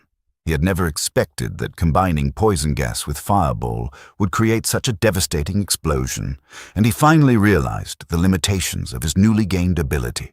Even so, he had already anticipated that dark priests were opponents who could never be underestimated. The dark priest suddenly charged forward and unleashed a relentless barrage of attacks with his spider legs, wanting to see how well Wu Jin could handle close-quarters combat. The assault was so continuous that Wu Jin barely had a chance to breathe. Although he successfully blocked every strike, he retaliated with his sword aura, only for the spiders to launch another wave of fireballs and poison gas that triggered yet another explosion. Thanks to the stone skin ability he had obtained from the snake monster, Wu Jin survived once more, but he knew he needed to change the flow of battle. He considered eliminating the spiders first, yet the Dark Priest's constant pressure prevented him from doing so. His internal organs had already been severely damaged by the flames, and both his regeneration and stone skin abilities were reaching their limits. Realizing Wu Jin was weakening, the priest seized the opportunity and attacked again. With no other option left, Wu Jin suddenly deactivated his stone skin ability, endured the full force of the spider legs, and allowed his sword to fall from his hand. The Dark Priest burst into laughter as he watched Wu Jin stand before him, seemingly helpless. Calling the situation intriguing, the priest admitted that he finally understood why the other Dark Priests had chosen not to eliminate Wu Jin. Not only had Wu Jin blocked his attacks with what seemed like a crude skill, but he could also use mana arts, making him far too valuable to discard. After withdrawing his spider legs and forcing Wu Jin to his knees, the Dark Priest decided to make an offer instead. The Dark Priest invited Wu Jin to join them and promised that his life would be spared. Wu Jin remained silent and simply stared back at him. The priest continued, insisting that the offer was not unreasonable because Wu Jin already possessed abilities that made him different from ordinary humans. According to him, normal people would eventually fear and reject such power, and if Wu Jin continued using monster core abilities, humanity would hunt him down and label him a Dark Priest anyway. He added that Wu Jin had merely been fortunate enough to associate with the Order Alliance, but once they discovered he could wield the power of monster cores, they would no longer recognize him as human. Extending his hand, the Dark Priest urged Wu Jin to join forces with people who shared the same fate, boasting that together they could gain even greater power. Sitting on the ground, Wu Jin responded by insulting the priest and calling him a clown who talked far too much. He then declared, "This won't do. I need to teach you a lesson." His words immediately shocked the Dark Priest. Wu Jin slowly closed his eyes and muttered that he never wanted to use this power, but the Dark Priest had left him with no choice. Moments later, strands of black lightning began crackling around his body as his skin started to transform. When he opened his eyes again, his pupils had turned completely white. The flames surrounding them vanished instantly while black lightning spread throughout the battlefield, swallowing the surroundings and leaving the Dark Priest confused. Violent arcs of dark electricity erupted continuously from Wu Jin's body, forcing the Dark Priest to instinctively step backward as though he recognized the terrifying power before him. Wu Jin slowly rose to his feet, while his body continued changing, and calmly told the Dark Priest that he should at least say something that made sense. As the black lightning raged even more violently around him, Wu Jin's skin became completely covered in gray scales, and his hands transformed into claws resembling those of a wolf. He then mocked the Dark Priest and declared, "How could a wolf ever serve a dog?" As the Dark Priest stared at Wu Jin, he could not believe the terrifying transformation happening right before his eyes, and started wondering if Wu Jin had been hiding his true power the entire time. Panicking, the Dark Priest immediately ordered his spiders to blast Wu Jin and burn him to ashes. But Wu Jin simply raised one hand and activated the skill called Heavenly Punishment. In an instant, violent black lightning exploded around him and struck everything nearby. The two spiders were hit directly and completely disintegrated, while the Dark Priest himself was struck by a massive bolt of black lightning that left his entire body frozen in place. At that moment, he finally realized the massive gap in strength between them and could not stop wondering what kind of monster core Wu Jin had consumed to gain such monstrous power. The lightning strike nearly reduced the Dark Priest's body to ashes, and instead of staying to figure things out, fear completely took over him. Realizing he would die if he stayed any longer, the Dark Priest immediately tried to escape. However, before he could even take a single step, Wu Jin had already appeared behind him. The Dark Priest panicked after failing to see how Wu Jin moved so quickly. Wu Jin then grabbed one of the spider legs attached from the priest's back and violently ripped it out, causing the dark priest to scream in agony while desperately trying to run away. But the pain became too much for him to handle, causing him to collapse onto the ground while crawling away from Wu Jin in fear. Desperate to survive, the dark priest begged Wu Jin to talk things out instead. He argued that since both of them had consumed monster cores, they could work together and build something far greater together. Wu Jin coldly replied that the only help he could offer was giving information about the other dark priests. Hearing this, the dark priest started shouting and questioned why Wu Jin insisted on fighting them. He claimed that since Wu Jin used the same power as them, humans would eventually reject him anyway, making it pointless to side with humanity. But Wu Jin simply stared at him and calmly answered, "That does not answer my question." The dark priest immediately panicked and promised to reveal everything, but it was already too late. Wu Jin's hand pierced straight through his body while reminding him that he only had one chance. Black lightning burst from the dark priest's body, leaving him helpless as he used the last of his strength to curse Wu Jin before finally turning into ashes. After the battle ended, Wu Jin's body slowly returned to normal. Moments later, blood started pouring from his nose, mouth, and even his eyes. Before he could even wipe the blood away, all the strength in his body suddenly disappeared, and he collapsed onto the ground from pure exhaustion. This was exactly why he hated using that skill. Even activating it for a short moment placed an insane burden on his body. His eyes slowly began shutting on their own, but he desperately fought to stay awake since passing out in a place like that could get him killed. Then, through his fading vision, he suddenly saw Roland approaching with another soldier. After confirming they had arrived safely, Wu Jin finally allowed his eyes to close, relieved that everything had worked out in the end. Roland immediately rushed toward Wu Jin and ordered the soldier to bring a stretcher. As he looked around the destroyed battlefield, he could not help but wonder what kind of insane fight Wu Jin had just survived. Back in the third pioneer city, Wu Jin finally woke up while lying in a bed. Slowly sitting up, he became curious about how he had even survived in the first place. A maid entered the room, and the moment she saw him awake, she immediately ran outside while shouting, "The mercenary has woken up!" Roland quickly rushed into the room to check on him. Wu Jin asked what had happened, and Roland explained that he had been unconscious for 3 whole days.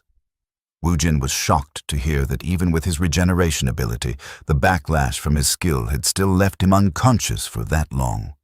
He then asked if the expedition was finally over. Roland confirmed that the operation had ended successfully. Most of the nearby rift cores had been destroyed, and casualties were kept to a minimum. Smiling proudly, Roland added that it was all thanks to Wu Jin. Hearing this made Wu Jin genuinely happy, and he jokingly replied that Roland could simply repay him with a generous reward instead. Deep inside, Wu Jin admitted to himself that no matter how many times it happened, he could never get tired of being acknowledged by others. Just then, another man suddenly entered the room and introduced himself as a representative from the Order Alliance. He explained that he needed to take Wu Jin's testimony regarding the recent expedition, especially about the enemies he fought and the methods he used during the battle, requesting every detail possible. Wu Jin was immediately caught off guard and wanted to ask why such questioning was necessary, but the man interrupted him and explained that the battlefield had been so chaotic that they could hardly believe the destruction was caused by a fight between a human and monsters. Hearing this instantly annoyed Wu Jin because he could already feel that suspicion was still surrounding him even after everything was over. At that moment, his biggest problem became figuring out what kind of lie he should make up this time. Before the questioning could continue, Elder Bo suddenly entered the room and declared that he would personally handle the interrogation himself. The representative from the Order Alliance tried to clarify what he meant, but Elder Bao glared at him furiously and shouted, "Was I not clear enough? I said get out!" Feeling the intense pressure coming from Elder Bo, the man immediately apologized and quickly left the room. Elder Bo then calmly sat beside Woojin's bed. Woojin thanked him and admitted that he had been worried about being misunderstood right after waking up. Ever since they first met, Woojin had already noticed that Elder Bo seemed unusually interested in him. Elder Bo reassured him and said that no matter what form Woojin might take, he had already decided to trust him. As he said this, Elder Bo slowly reached into his chest pocket. Woojin looked confused and asked what he meant by that, but before he could finish speaking, he froze in shock after seeing Elder Bo pull out a monster core. Elder Bo explained that the core came from the body of the dark priest Woojin had killed and revealed that he secretly took it for him. Completely stunned, Woojin stared silently as Elder Bo handed him the monster core and calmly said that he had a feeling Woojin would want it. After getting plenty of rest, Woojin prepared himself by getting a haircut and changing into a new set of clothes. Elder Bo immediately praised his appearance and told him that the outfit suited him well. Woojin jokingly asked how he could even tell when he had lost his eyesight. As soon as he put on the clothes, Woojin could tell they were far more than just comfortable. The fabric felt as though it had become one with his body. He could not help but feel a little disappointed, thinking that if he had known clothing this good existed, he would have had his outfits tailored from the very beginning. Elder Bo laughed and told him not to judge the clothes based on comfort alone because their true value was something else entirely. Woojin looked confused by the statement. Without warning, Elder Bo gathered ore into his palm and struck Woojin directly in the stomach. Woojin was stunned that someone would attack a person who had just spent 3 days unconscious. However, after taking the hit, he realized he barely felt any pain. Elder Bo then explained that the outfit was no ordinary set of clothes, but a relic. Relics were rare and extremely expensive items infused with magic. Despite being as light as the beast hide, they possessed defensive power comparable to heavy plate armor. Woojin was surprised to learn that he was wearing a relic, knowing how valuable such items were. Elder Bo confirmed this and explained that relics were so rare that even mountains of gold could not guarantee obtaining one. At that moment, Cindy entered the room along with her assistant and announced that she had brought Woojin's reward for the mission. The reward totaled 2,400 gold coins. When Woojin opened the chest, he found it filled with gold bars and coins, making it look more like a treasure chest than a reward box. He immediately asked if it was really acceptable to give him such an enormous amount of money. Elder Bo explained that he had earned every coin through his countless achievements, including hunting monsters, helping eliminate rift cores, and defeating the Dark Priest. Considering everything he had accomplished, a massive reward was more than justified.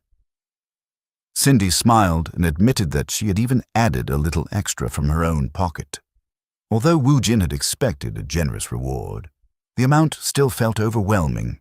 At the same time, he felt something was strange because he believed that excessive kindness was usually suspicious.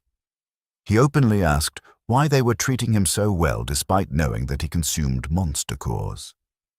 Both Cindy and Elder Bo looked surprised by the question, but Elder Bo suddenly burst into laughter and joked that even when people treated Woojin kindly, he still found ways to make things difficult. As night fell, the scene shifted back to the battlefield where Woojin had defeated the Dark Priest. Several soldiers were guarding the area when one guard claimed he saw something move in the darkness. The other guard, half asleep, brushed it off and insisted it was only the wind. However, the first guard was certain that something had moved. Suddenly, a chain wrapped around his neck and violently dragged him away. A blonde-haired man appeared and smashed the soldier around before ending his life. The blonde-haired man then burst into laughter. When the second guard demanded to know who he was, a steel ball shot straight through him, ending his life instantly. The intruders were none other than 3 dark priests. The red-haired woman looked disappointed that their youngest member had been defeated by what she considered incompetent fools like Woojin. Staring at the ashes left behind, she called him complete trash. The blonde-haired dark priest guessed that stronger fighters than the low-ranking knights guarding the area must have been involved. The masked dark priest calmly replied that it did not matter because he had already expected the youngest dark priest to lose. In fact, it had been part of their plan from the beginning. The red-haired woman seemed surprised that he had already anticipated such an outcome. The masked dark priest then placed his hand on a nearby wall and activated a skill. Strange writings immediately appeared across the surface, and a hidden passage slowly opened before them. The three dark priests decided it was finally time to move forward with their plan to wipe out humanity. Beyond the secret passage were multiple humans strapped to tables, with bottles filled with mysterious blue liquid sitting beside them. Back in the third pioneer city, Elder Bo decided to clear up the misunderstanding regarding the kindness they had shown Wu Jin. He explained that he was not in a position to judge or punish him. Instead, he was the one who wanted to ask a favor. Elder Bo requested that Wu Jin use his extraordinary power for the sake of humanity. Hearing this, Wu Jin could not help but think about what might happen if people discovered that he consumed monster cores. He had expected fear, suspicion, or even torture. Instead, the people who knew his secret were asking for his help. Although he still felt uneasy, he could only feel grateful. Wu Jin asked if anyone else knew the truth. Elder Bo assured him that, for now, only he and Cindy knew. Cindy explained that they kept it a secret because they doubted others would react as reasonably as they had. Wu Jin agreed with her assessment and then asked how exactly he could help. Elder Bo pulled out a monster core, which Wu Jin immediately recognized as the one taken from the dark priest. Elder Bo explained that when Wu Jin consumed a monster core, there was a chance he could inherit memories from its owner. While the odds were normally low, the probability increased dramatically when the core originally belonged to a human. This also explained why Wu Jin had previously seen the memories of the Golden Bug's sons. Understanding the situation, Wu Jin took the monster core and confirmed that they wanted him to consume it to uncover information about the dark priests.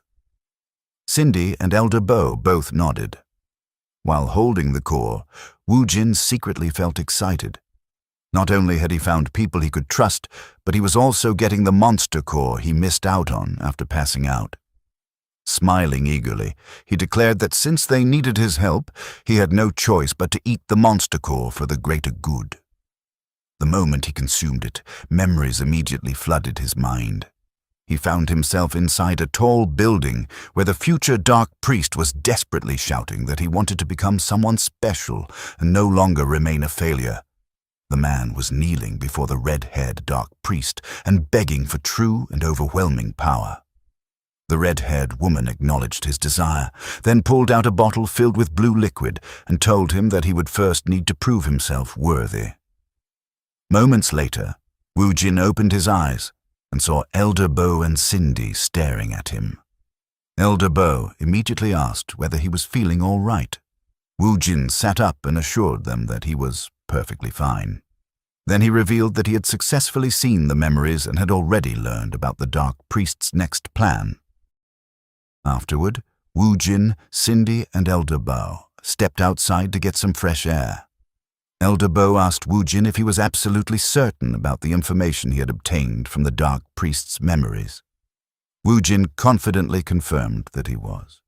He explained that the recent battle and Rift Core incident had merely been a smokescreen created by the dark priests to distract everyone from their real objective. Their true target was an event that had never once been cancelled throughout history, the Archbishop's banquet. According to the memories he saw, the dark priests planned to launch an attack during the banquet and eliminate all the high-ranking officials gathered there. The revelation immediately shocked both Cindy and Elder Bo. Elder Bo knew that the banquet was heavily guarded, making it difficult to believe the dark priests possessed enough military strength to pull off such an operation. Wu Jin admitted that he could not determine the exact scale of their forces, but he had seen a man wearing an iron mask as well as the red-haired woman connected to the deaths of the Golden Bug's sons. Judging from their presence alone, Woojin believed both of them were incredibly powerful. As Elder Bo carefully processed everything he had heard, Cindy voiced her concern. She believed the situation was far too dangerous for them to handle alone and suggested informing the Order Alliance immediately while canceling the banquet altogether. Before she could finish, however, Elder Bo firmly shouted, "That won't do." He explained that reporting the information would force them to reveal how they obtained it, including the fact that Woojin consumed monster cores. If that happened, they could end up being treated as dark priests rather than allies. Canceling the banquet was no better because the dark priests could simply switch to a backup plan, leaving them right back where they started. Woojin then asked what they should do instead. Elder Bo confidently said that they should take advantage of the information they already had. If they knew the rats were coming, then all they needed to do was prepare a proper mousetrap. Sometime later, the day of the banquet finally arrived. As Woojin walked through the center of the grand hall, whispers immediately spread among the guests. Some wondered if he was really the mercenary who had played such a major role during the expedition, while others commented that he looked far too young and not nearly as strong as the rumors suggested. Several ladies quietly shared stories they had heard, claiming that Woojin transformed into a beast whenever battle began. One of them even became curious enough to want to start talking to him. Before anyone could do so, a familiar voice suddenly called out, "Well, look who it is." It was Roland. Smiling broadly, he grabbed Woojin by the shoulder and introduced him as the genius and hero of the expedition who only decided to show up after the fighting was over. He jokingly admitted that he had thought Woojin was dead. Woojin smiled since he never expected Roland to be worried about him. He apologized and explained that things had been so hectic that he had not found time to visit. Roland laughed and admitted that the battle had been far from easy. However, he quickly noticed something strange and asked Woojin what was going on. Confused, Woojin asked what he meant. Roland pointed out that someone had been following him the entire time. It was the Inquisitor who had questioned him after he woke up. Seeing the man again, Woojin jokingly praised him for being so dedicated to his job. He then explained to Roland that the Inquisitor seemed suspicious of him simply because he was too strong. Roland lowered his voice and whispered that the people who had not participated in the expedition tended to be overly pessimistic. As a fellow member of the Order Alliance, he apologized on their behalf and encouraged Woojin not to let it bother him. No matter what anyone said, the fact remained that he had fought to protect countless people. Woojin silently appreciated Roland's words. While the two continued talking, a bell suddenly rang throughout the hall, and an announcement echoed across the room. The Archbishop had arrived. Conversations immediately stopped as everyone turned toward the grand staircase. Walking down with an air of authority was Archbishop Conrad. The guests greeted him respectfully as he welcomed everyone and expressed his hope that they would enjoy the celebration. At that moment, Elder Bo quietly approached from behind and gave Woojin a subtle nod. Woojin immediately understood the signal. The atmosphere had reached its peak, meaning the dark priests could make their move at any moment. It was time for him to prepare. Outside the city, the dark priests had already gathered their forces under the leadership of the 3 surviving dark priests. Back inside the banquet hall, a soldier suddenly rushed toward Archbishop Conrad, knelt before him, and reported an emergency. The Archbishop calmly asked him to explain. The soldier revealed that a massive swarm of abominations had appeared at the city's northern gate. The announcement shocked everyone present. At the same time, the abominations smashed through the northern gate and poured into the city.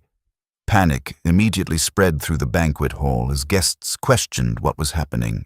Despite the chaos, Woojin remained calm and remembered the discussion he had previously shared with Elder Bo.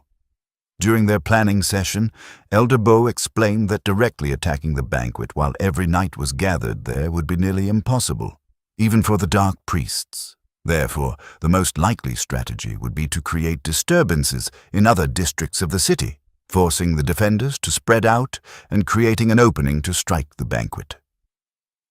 Back in the present, Archbishop Conrad ordered the soldiers to stop the abominations at all costs and authorized them to pull troops from the banquet if necessary to protect the civilians. During their earlier meeting, Wu Jin had wondered how they could prevent the knights from abandoning their posts, a concern Elder Bo shared. However, since it was the Archbishop's banquet, Elder Bo lacked the authority to issue direct commands. That was when Cindy proposed an unusual solution. She suggested creating a crisis inside the banquet hall itself before the soldiers could be lured away by the attack outside. Back in the present, glowing stones hidden near the upper levels of the banquet hall suddenly activated. Moments later, a powerful explosion tore through the top floor. Guests screamed in panic, believing the abominations had already reached them. Orders were immediately shouted as the knights rushed to protect the high-ranking officials. Standing from a hidden vantage point, Cindy watched everything unfold before giving Wu Jin a satisfied nod. Their plan had worked perfectly. Instead of abandoning the banquet, the knights remained exactly where they were. Meanwhile, outside the hall, the 3 dark priests were advancing toward their target when they heard the explosion. The masked dark priest was surprised and asked if the blast had been part of their operation. The red-haired dark priest narrowed her eyes and concluded that the people inside had somehow figured out they were coming. At that very moment, Wu Jin stepped out of the banquet hall, drew his sword, and removed his hood. With a fierce expression on his face, he prepared himself for the battle ahead. It was finally time to catch some rats. The 3 dark priests stood on top of a nearby building, watching the banquet hall burn after the explosion. The red-haired dark priest could not help but wonder if there was a traitor among them, since the people inside had somehow discovered their plan in advance. The masked dark priest decided that the operation would have to be postponed. He ordered the others to retreat and prepare a new strategy. The blonde-haired dark priest immediately complained in frustration, annoyed that they had to withdraw just when he was getting excited. However, his complaints were cut short when he suddenly noticed several daggers flying straight toward him. He quickly blocked them with the chains attached to his weapon. At that moment, Wu Jin appeared from below, rapidly scaling the walls of the surrounding buildings before landing in front of the 3 dark priests. As he approached them, he reminded them of a familiar saying, "It is easy to get in, but hard to get out." The red-haired dark priest immediately informed the others that the man standing before them was the same person involved in the Golden Bug's son's incident. Then she suddenly remembered something and asked Wu Jin if he was the one who had leaked their plan. Before anyone could react, a brilliant yellow aura erupted behind them. Elder Bo instantly launched an attack at the masked dark priest, but the man managed to block it just in time. Elder Bo then calmly greeted him, saying, "It's been a while, Vikram." After exchanging blows, Vikram immediately recognized his attacker. As Wu Jin walked closer, he asked Elder Bo if he knew the masked dark priest. Elder Bo confirmed that they shared a complicated history. He revealed that Vikram was once a Vritra monk and, more importantly, his former disciple. Vikram scoffed at the statement and asked if Elder Bo was still clinging to his pathetic memories. He added that both in the past and the present, Elder Bo always knew exactly how to irritate people. Without hesitation, Vikram activated his skill, Mind's Eye. The moment the skill appeared, Wu Jin immediately recognized it. He also realized that he could now clearly sense the mana flowing through the technique, which he suspected was a result of consuming the monster core of the dark priest he had previously slain. Elder Bo stepped forward and told Wu Jin that he will leave the remaining 2 dark priests to him. The moment he finished speaking, both he and Vikram charged at each other. Their fists collided head-on, creating a powerful shockwave that echoed through the area. Meanwhile, the blonde-haired dark priest rushed toward Wu Jin with a grin, claiming that this was exactly the kind of fight he had been hoping for. The red-haired woman followed closely behind, eager to see what Wu Jin and Elder Bo were truly capable of. Her eyes suddenly turned yellow before her body transformed into a massive black panther. In an instant, Wu Jin was facing two terrifying opponents, one possessing overwhelming physical strength capable of swinging a massive steel ball as if it were weightless, and another with a beastly transformation ability. Calmly, Wu Jin sheathed his sword and released his purple aura. He knew that if he had encountered the dark priests without preparation, he would have been caught completely off guard. Fortunately, he had already learned about their abilities through the memories of Enoch, the dark priest he had slain. However, one major problem still remained. The heresy inquisitor was still watching his every move. As the blonde-haired dark priest hurled his steel ball toward him, the Black Panther launched her attack from another angle at the same time. Since he was being observed, Wu Jin could not freely use all of the abilities he had gained from monster cores. Even with that limitation, he managed to deflect the incoming steel ball with his broadsword. The blonde-haired dark priest was genuinely impressed by the feat. However, the Black Panther immediately took advantage of the distraction, using the steel ball as a blind spot to launch a surprise attack. She was confident that even if Wu Jin saw the attack coming, he would not be able to avoid it. Her claws pierced through Wu Jin's relic armor and slashed across his side. Despite the injury, Wu Jin did not look frightened. Instead, he smiled. The situation reminded him of the nightmare he had survived 12 years ago. To him, fighting while restricted felt like training with extra weights. Since he could not fully use his abilities, the battle had become even more interesting. It had been a long time since he had genuinely enjoyed a fight. Meanwhile, Elder Bo and Vikram continued exchanging devastating blows. Vikram launched a powerful straight punch, but Elder Bo effortlessly dodged it. Elder Bo commented that Vikram had not changed at all, pointing out how he still overcommitted his body and stubbornly chased new paths instead of mastering what he had already been taught. Vikram dismissed the criticism and called Elder Bo old-fashioned. He argued that it was not stubbornness but individuality. He immediately followed up with a crushing elbow strike that forced Elder Bo backward. Regaining his footing, Elder Bo told Vikram that he had once wanted to support his path because forging a new road was always difficult. Yet sometimes those paths created miracles. However, he explained that Vikram's impatience and overwhelming greed had corrupted that individuality. Elder Bo firmly stated that schemes built on lies were destined to collapse eventually. He then warned Vikram to pay close attention because he was about to teach him one final lesson. Activating his own technique, Elder Bo unleashed Mind's Eye, the all-seeing eye. Multiple glowing eyes suddenly appeared around him, radiating overwhelming power. The moment Vikram saw the technique, he immediately recognized it. He knew that only someone who had reached the highest realm could wield such an ability. Deep down, he had already expected Elder Bo to possess that level of mastery, which was why the old man always spoke as if he had seen everything the world had to offer. Yet Vikram simply remarked that Elder Bo had grown even stronger since the last time they met. Then he added, "That's exactly why you're no good." In Vikram's view, a perfect lie eventually became the truth. To Elder Bo's shock, Vikram suddenly activated the very same technique.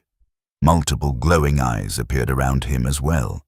He had also mastered Mind's Eye, the all-seeing eye.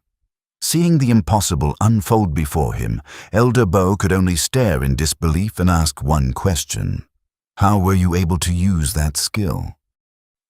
Vikram stood before Elder Bo as both of them activated the very same technique, Mind's Eye, the all-seeing eye.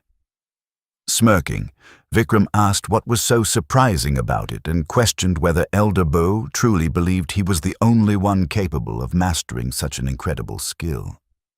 Elder Bo immediately shouted at him, calling him a fool and ordering him to stop speaking nonsense.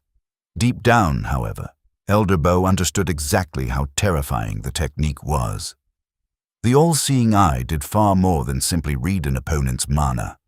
It allowed its user to perceive the flow of blood, the slightest muscle movements, and every tiny change within the body, making it possible to predict every action before it happened.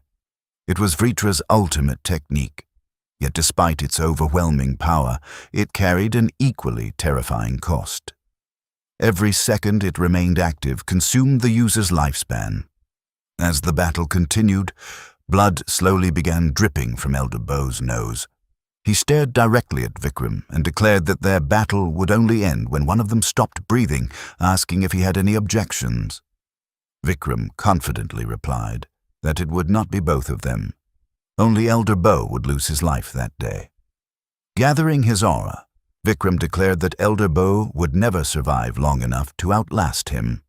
He immediately activated another technique, Mind's Eye. Countdown, creating countless aura clones of himself that charged toward Elder Bow. Elder Bow calmly answered that if Vikram insisted on walking this path, then there was nothing more left to say. He responded by using the exact same technique, summoning his own army of aura clones that rushed forward to meet Vikram's forces.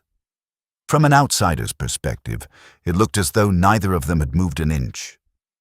But inside Mind's Eye, an invisible war was unfolding as countless clones of Elder Bow and Vikram fought one another in an endless series of tactical battles.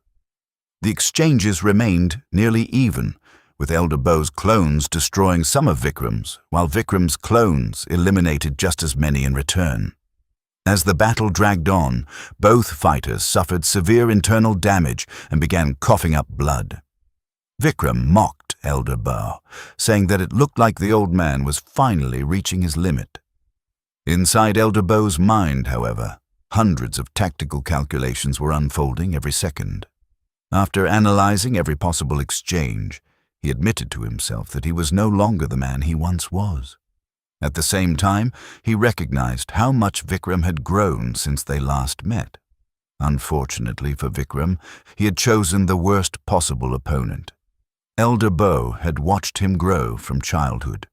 No matter how much Vikram had improved, no one in the world understood his habits, instincts, and weaknesses better than his own master.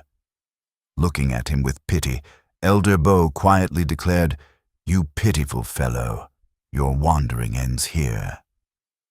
Then, one of Elder Bow's clones finally defeated one of Vikram's clones. Believing he had created the perfect opening, Elder Bow declared, "Checkmate." In the next instant, two of Elder Bow's clones suddenly appeared in front of and behind Vikram, launching a perfectly coordinated attack. Vikram reacted immediately, realizing he could not avoid both strikes. He quickly decided to block the attack that appeared more dangerous. He destroyed the clone in front of him and chose to endure the strike coming from behind. The blow was so devastating that it nearly shattered his metal mask and forced him to take a single step backward. Suddenly, everything around him went completely dark. His body became numb and he could no longer feel anything. At first, he assumed the attack had caused it, but he quickly realized that the strike itself had not been fatal.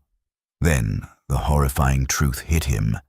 The single step he had taken had caused him to lose the entire tactical exchange. In that single moment, the battle had already been decided. Countless clones of Elder Bow suddenly surrounded him from every direction. Vikram desperately tried to defend himself, but it was already too late.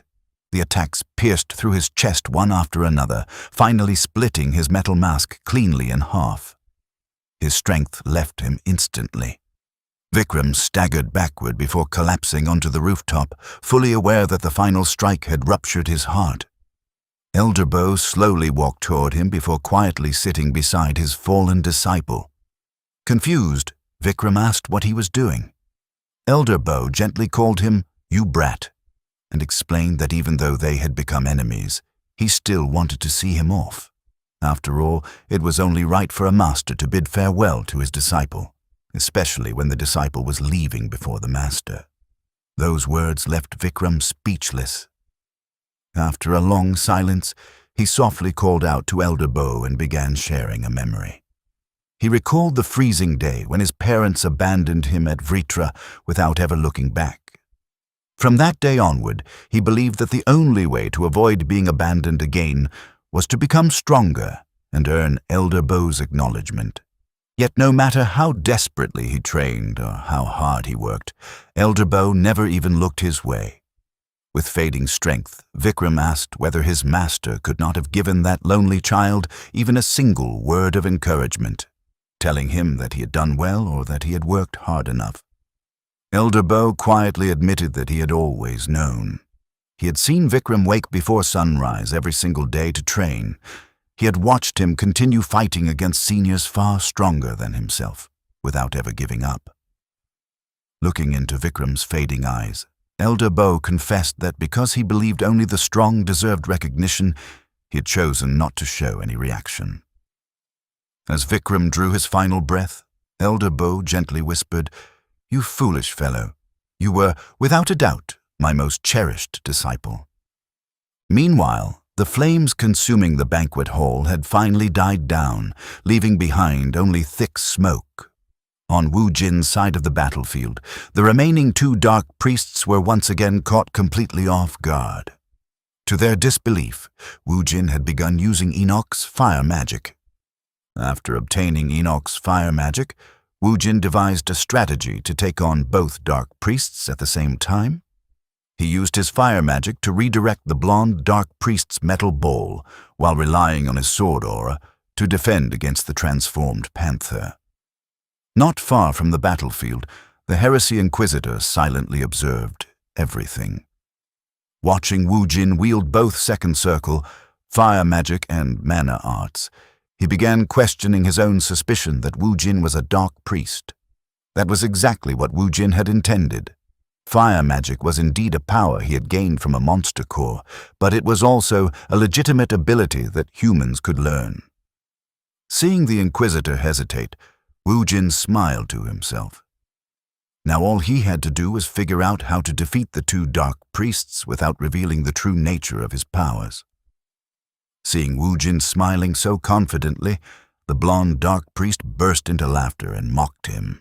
Grabbing his metal ball, he asked if Wu Jin really believed such a pathetic trick would be enough to turn the battle around.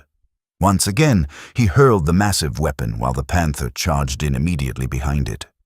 Wu Jin answered with the same strategy, using fire magic to knock the metal ball off course. Looking at his opponents, Wu Jin remarked that even an ordinary ability could become extraordinary depending on who wielded it. He then blocked the panther's attack before following up with a powerful upward slash. The strike narrowly missed her neck. The panther immediately realized that Wu Jin's speed had noticeably increased. In Wu Jin's mind, he knew that a single clean hit from the heavy mace or the panther's claws could still cost him his life. However, he was equally confident that if he could create just one opening, he would be able to end the battle. When the dark priests repeated the same combination attack, Wu Jin effortlessly redirected the metal ball once more and immediately targeted the panther, forcing her to dodge again. Realizing what was happening, the panther warned her partner that Wu Jin was rapidly adapting to their attacks and urged him to increase the pressure. The blonde dark priest agreed and launched his metal ball once again. As the weapon flew toward Wu Jin with the panther following close behind, Wu Jin smiled. This time, he had already decided to finish the fight. Channeling his violent aura, he unleashed a devastating slash that cut straight through the heated metal ball and into the panther's neck. She cried out in agony before collapsing onto the rooftop. Seeing her fall, the blonde dark priest desperately shouted her name, "Selkie!" Wu Jin calmly smiled before asking if he had really believed that a mere mace would be enough to defeat him. Charging straight toward the remaining dark priest, Wu Jin mocked him, explaining that iron was incredibly vulnerable to extreme heat. For the first time in his life, the blonde dark priest experienced genuine fear. With Vikram dead and Selkie lying lifeless behind him, every instinct in his body screamed for him to escape. Without another thought, the blonde dark priest leaped from the rooftop and fled into the streets below. The people immediately panicked as they watched someone fall from the rooftops. Several citizens quickly recognized him as one of the dark priests who had been fighting above the city. Swinging his massive mace wildly, he screamed for everyone to get out of his way, threatening to kill anyone who stood before him. Terrified civilians scattered in every direction as the heavy weapon smashed into nearby buildings, leaving destruction in its wake. More voices echoed through the streets, warning everyone to run. Meanwhile, Wu Jin raced across the rooftops, relentlessly pursuing his fleeing opponent. As he looked down, he noticed a father carrying his young child directly in the path of the spinning chain. Wu Jin immediately jumped toward them. In that instant, he realized there was no way to save them without using his full power. But doing so would expose his greatest secret to the Heresy Inquisitor, who was still watching the battle unfold. For a brief moment, Wu Jin hesitated. Then he remembered the choice he had already made. He had decided to live as a human. Without another thought, he released his true power. Gray scales rapidly spread across his body as his eyes turned crimson. In the next instant, he intercepted the chain and knocked it away before it could strike the father and child. The father, the Heresy Inquisitor, and the fleeing Dark Priest witnessed Wu Jin's transformation. The Dark Priest immediately recognized the terrifying power before him. Wu Jin calmly called out, "Oi!" As the Dark Priest instinctively answered him, Wu Jin coldly said, "I'm not talking to you." Then a bolt of black lightning instantly descended from the sky, striking the Dark Priest where he stood. His body was completely obliterated, leaving nothing behind but ashes. Wu Jin then turned toward the Heresy Inquisitor and called out once more, "Oi, Heresy Inquisitor! What is your judgment? Am I a human or am I a monster?" Faced with Wu Jin's transformation, the Heresy Inquisitor could only stand frozen in silence.